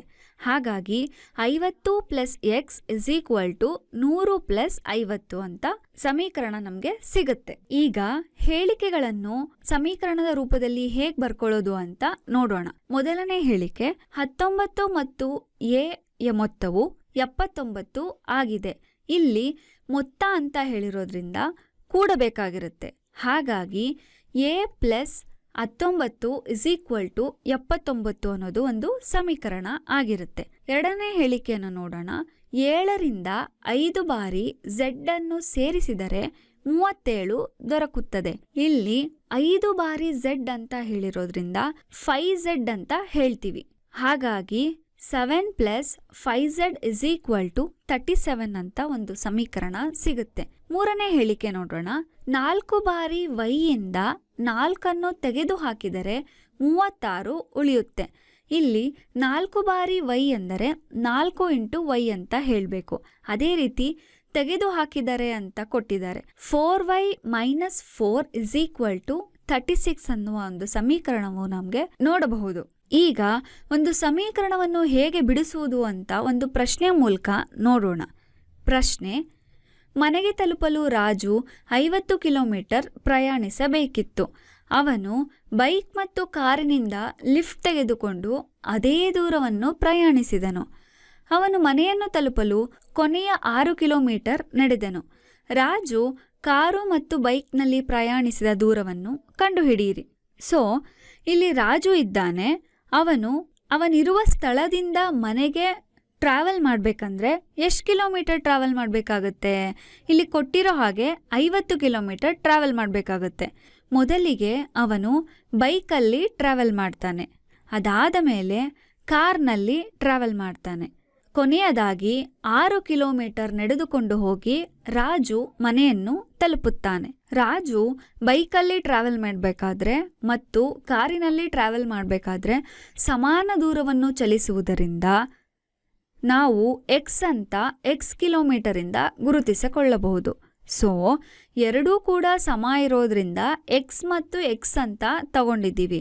ಹಾಗಾಗಿ ಇಲ್ಲಿ x + x + 6 = 50 ಅಂತ ಬರ್ಕೋಬಹುದು. ಇದನ್ನು ಬಿಡಿಸ್ತಾ ಹೋದರೆ x + x = 2x ಆಗುತ್ತೆ. ಹಾಗಾಗಿ 2x + 6 = 50 ಅಂತ ಹೇಳ್ಬೋದು. ಮುಂದೆ ಎಡಬದಿಯಲ್ಲಿರುವ ಸ್ಥಿರಾಂಕವನ್ನು ಬಲಬದಿಗೆ ಕಳುಹಿಸಿದಾಗ 2x = 50 - 6 ಅಂತ ಗೊತ್ತಾಗುತ್ತೆ. ಹಾಗಾಗಿ 50 - 6 ಮಾಡಿದಾಗ 2x = 44 ಅಂತ ಸಿಗುತ್ತೆ. ಈಗ 2x ಅನ್ನೋದ್ರ ಮಧ್ಯ ಗುಣಾಕಾರ ಇರೋದ್ರಿಂದ ಎರಡನ್ನ ಬಲಬದಿಗೆ ಕಳುಹಿಸಿದಾಗ 44 / 2 ಅಂತ ಆಗುತ್ತೆ. ಹಾಗಾಗಿ x = 22 ಕಿಲೋಮೀಟರ್ ಉತ್ತರವಾಗಿ ಸಿಗುತ್ತೆ. ಹಾಗಾಗಿ ರಾಜು ಮೊದಲು 22 ಕಿಲೋಮೀಟರ್ ಬೈಕ್ನಲ್ಲಿ, ನಂತರ 22 ಕಿಲೋಮೀಟರ್ ಕಾರ್ನಲ್ಲಿ ಹೋಗಿ ನಂತರ 6 ಕಿಲೋಮೀಟರ್ ನಡೆದುಕೊಂಡು ಮನೆ ತಲುಪುತ್ತಾನೆ ಅಂತ ಹೇಳ್ಬೋದು. ಅಮ್ಮ ಘನವಸ್ತುವನ್ನು ಭಾಗಿಸುವಳು ಅಂತ ಅಂದರೆ ಅಂದರೆ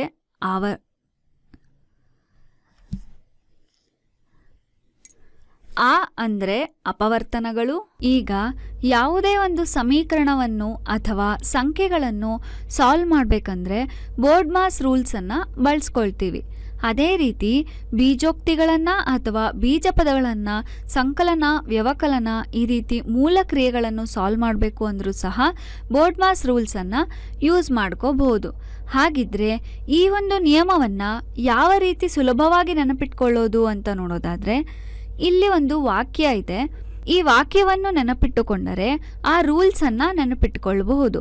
ವಾಕ್ಯ: ಆಕೆಯು ಘನವಸ್ತುವನ್ನು ಭಾಗಿಸುವಳು. ಅಂದರೆ ಆ ಎಂದರೆ ಆವರಣಗಳು, ಘ ಎಂದರೆ ಘಾತಾಂಕಗಳು, ಭಾ ಎಂದರೆ ಭಾಗಾಕಾರ, ಗ ಎಂದರೆ ಗುಣಾಕಾರ, ಸ ಎಂದರೆ ಸಂಕಲನ, ವ ಎಂದರೆ ವ್ಯವಕಲನ.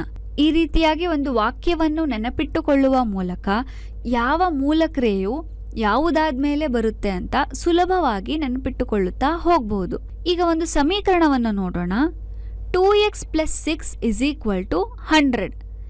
ಈ ಒಂದು ಸಮೀಕರಣವನ್ನು ಹೇಗೆ ಸಾಲ್ವ್ ಮಾಡೋದು ಅಂದರೆ ಮೊದಲಿಗೆ ಹೇಗೆ ರಚನೆ ಮಾಡೋದು ಅಂತ ನೋಡಬೇಕು. ಈ ಒಂದು ಸಮೀಕರಣದಲ್ಲಿ ಎಕ್ಸ್ ವ್ಯಾಲ್ಯೂನ ನಾವು ಕಂಡುಹಿಡ್ಕೋಬೇಕು.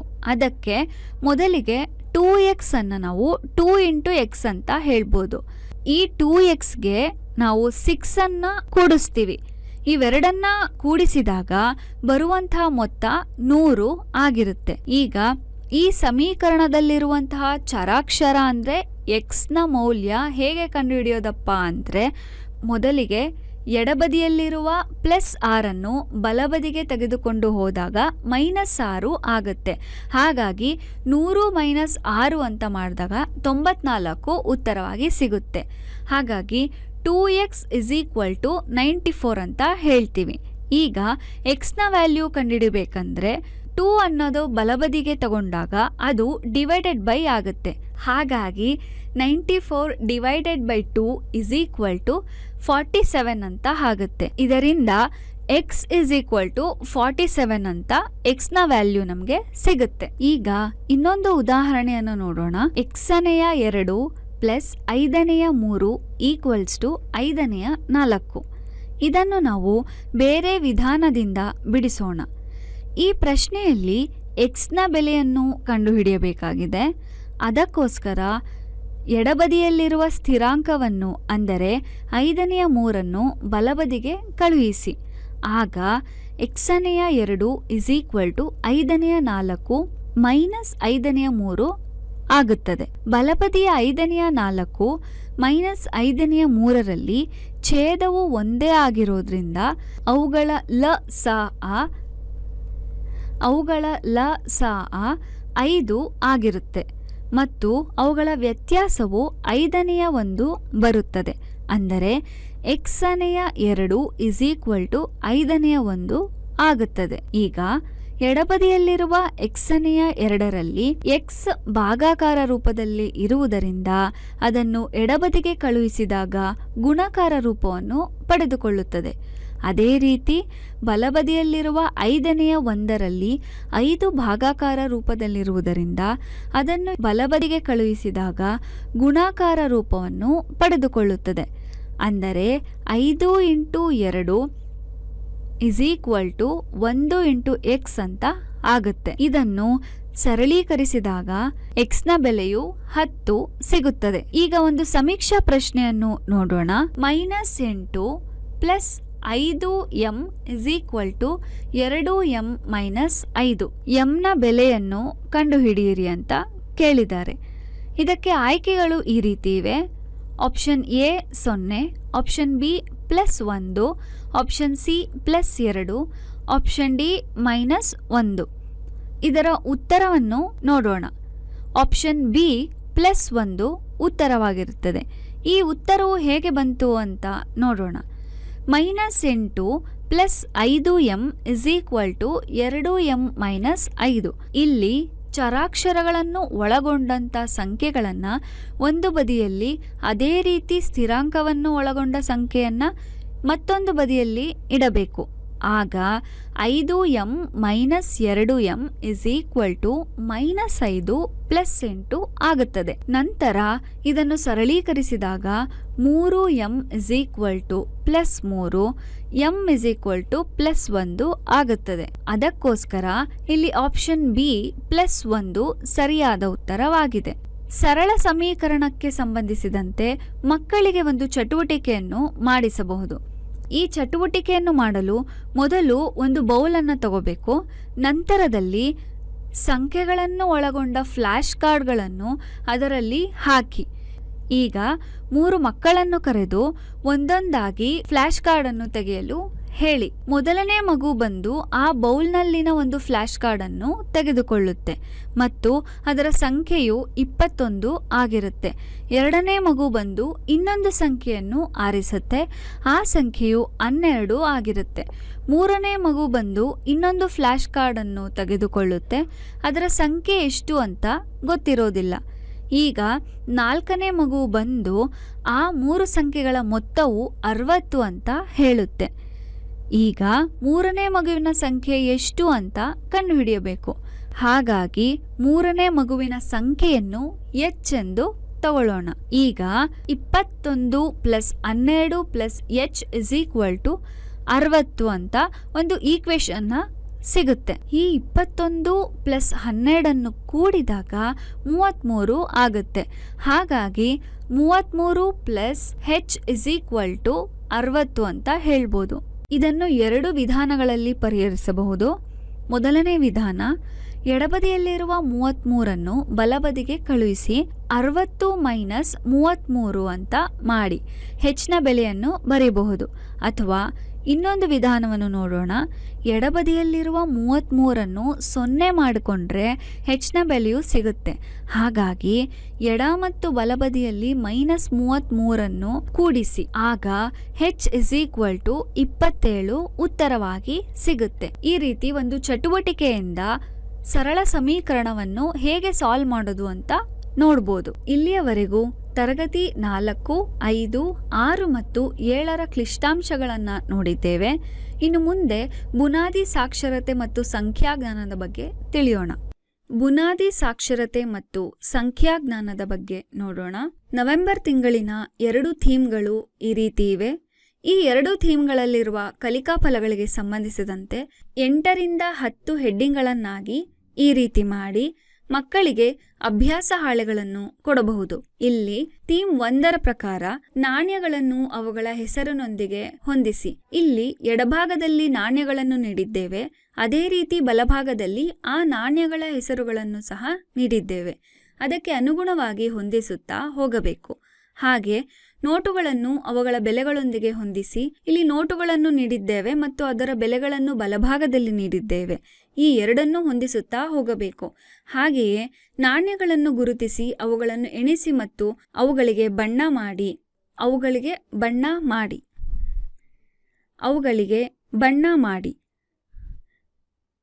ಇಲ್ಲಿ ಒಂದಷ್ಟು ನಾಣ್ಯಗಳನ್ನು ಕೊಟ್ಟಿದ್ದಾರೆ, ಆ ನಾಣ್ಯಗಳನ್ನು ಗುರುತಿಸಬೇಕು ಮತ್ತು ಅದನ್ನು ಎಣಿಸಿ ಅದಕ್ಕೆ ಬಣ್ಣ ಮಾಡ್ತಾ ಹೋಗ್ಲಿಕ್ಕೆ ಹೇಳಿದ್ದಾರೆ. ಹಾಗೆ ಪದರೂಪದ ಸಮಸ್ಯೆಗಳು, ಈ ರೀತಿ ಹೆಡ್ಡಿಂಗ್ಗಳನ್ನು ನೋಡುವುದು ಮತ್ತು ಅದಕ್ಕೆ ಅನುಗುಣವಾಗಿ ಕೆಲವು ಪ್ರಶ್ನೆಗಳನ್ನು ಸಹ ನೋಡುತ್ತೇವೆ. ಅದೇ ರೀತಿ ಕಥೆ, ಪದ್ಯ, ಪಜಲ್ ಅಥವಾ ಚಟುವಟಿಕೆಗಳನ್ನು ನೀಡಿ ಅದಕ್ಕೆ ಅನುಗುಣವಾಗಿ ಕೆಲವು ಪ್ರಶ್ನೆಗಳನ್ನು ಕೇಳಿದ್ದೇವೆ. ಈ ರೀತಿ ಮಕ್ಕಳಿಗೆ ಲೆವೆಲ್ ವೈಸ್ ಆಗಿ ಕೇಳಬಹುದು. ಲೆವೆಲ್ 1 ಅಂದರೆ ಈಸಿ ಲೆವೆಲ್, ಲೆವೆಲ್ 2 ಅಂದರೆ ಮೀಡಿಯಂ ಲೆವೆಲ್ ಹಾಗೂ ಲೆವೆಲ್ 3 ಅಂದರೆ ಹಾರ್ಡ್ ಲೆವೆಲ್ ಆಗಿ 3 ಹಂತಗಳನ್ನಾಗಿ ಕೇಳಬಹುದು. ಇಲ್ಲಿ ಥೀಮ್ 1 ಹಣಕ್ಕೆ ಸಂಬಂಧಪಟ್ಟಂತೆ 3 ಲೆವೆಲನ್ನು ನೋಡ್ತಾ ಇದ್ದೀವಿ. ಅದೇ ರೀತಿ ಥೀಮ್ 2 ತೂಕಕ್ಕೆ ಸಂಬಂಧಪಟ್ಟಂತೆ 3 ಲೆವೆಲ್ಗಳನ್ನು ನೋಡ್ತಾ ಇದ್ದೀವಿ. ಈಗ ಟೀಚೋಪಿಯಾದಲ್ಲಿ ಹಲವಾರು ಸಂಪನ್ಮೂಲಗಳು ಲಭ್ಯವಿರುತ್ತದೆ. ಅದಕ್ಕೆ ಅನುಗುಣವಾಗಿ ಯೋಜನೆ ಆಧಾರಿತ ಕಲಿಕಾ ಚಟುವಟಿಕೆಗಳು, ಅಭ್ಯಾಸ ಹಾಳೆಗಳು. ಈ ಅಭ್ಯಾಸ ಹಾಳೆಗಳಲ್ಲಿ 40ರಿಂದ 50 ಪ್ರಶ್ನೆಗಳಿರುತ್ತವೆ ಮತ್ತು ಅದಕ್ಕೆ ಉತ್ತರವೂ ಸಹ ಇರುತ್ತದೆ. ಪಾಠ ಯೋಜನೆ, ಅದೇ ರೀತಿ ಎಕ್ಸ್ಪ್ಲೈನರ್ ವಿಡಿಯೋಸ್ಗಳು, ಅದರಂತೆ ಪರಿಕಲ್ಪನಾ ನಕ್ಷೆ, ಈ ಎಲ್ಲ ಸಂಪನ್ಮೂಲಗಳು ನಮ್ಮ ಟೀಚೋಪಿಯಾ ಆ್ಯಪ್ನಲ್ಲಿ ಲಭ್ಯವಿರುವುದರಿಂದ ಇದನ್ನು ಬಳಕೆ ಮಾಡಿಕೊಳ್ಳಿ. ಧನ್ಯವಾದಗಳು.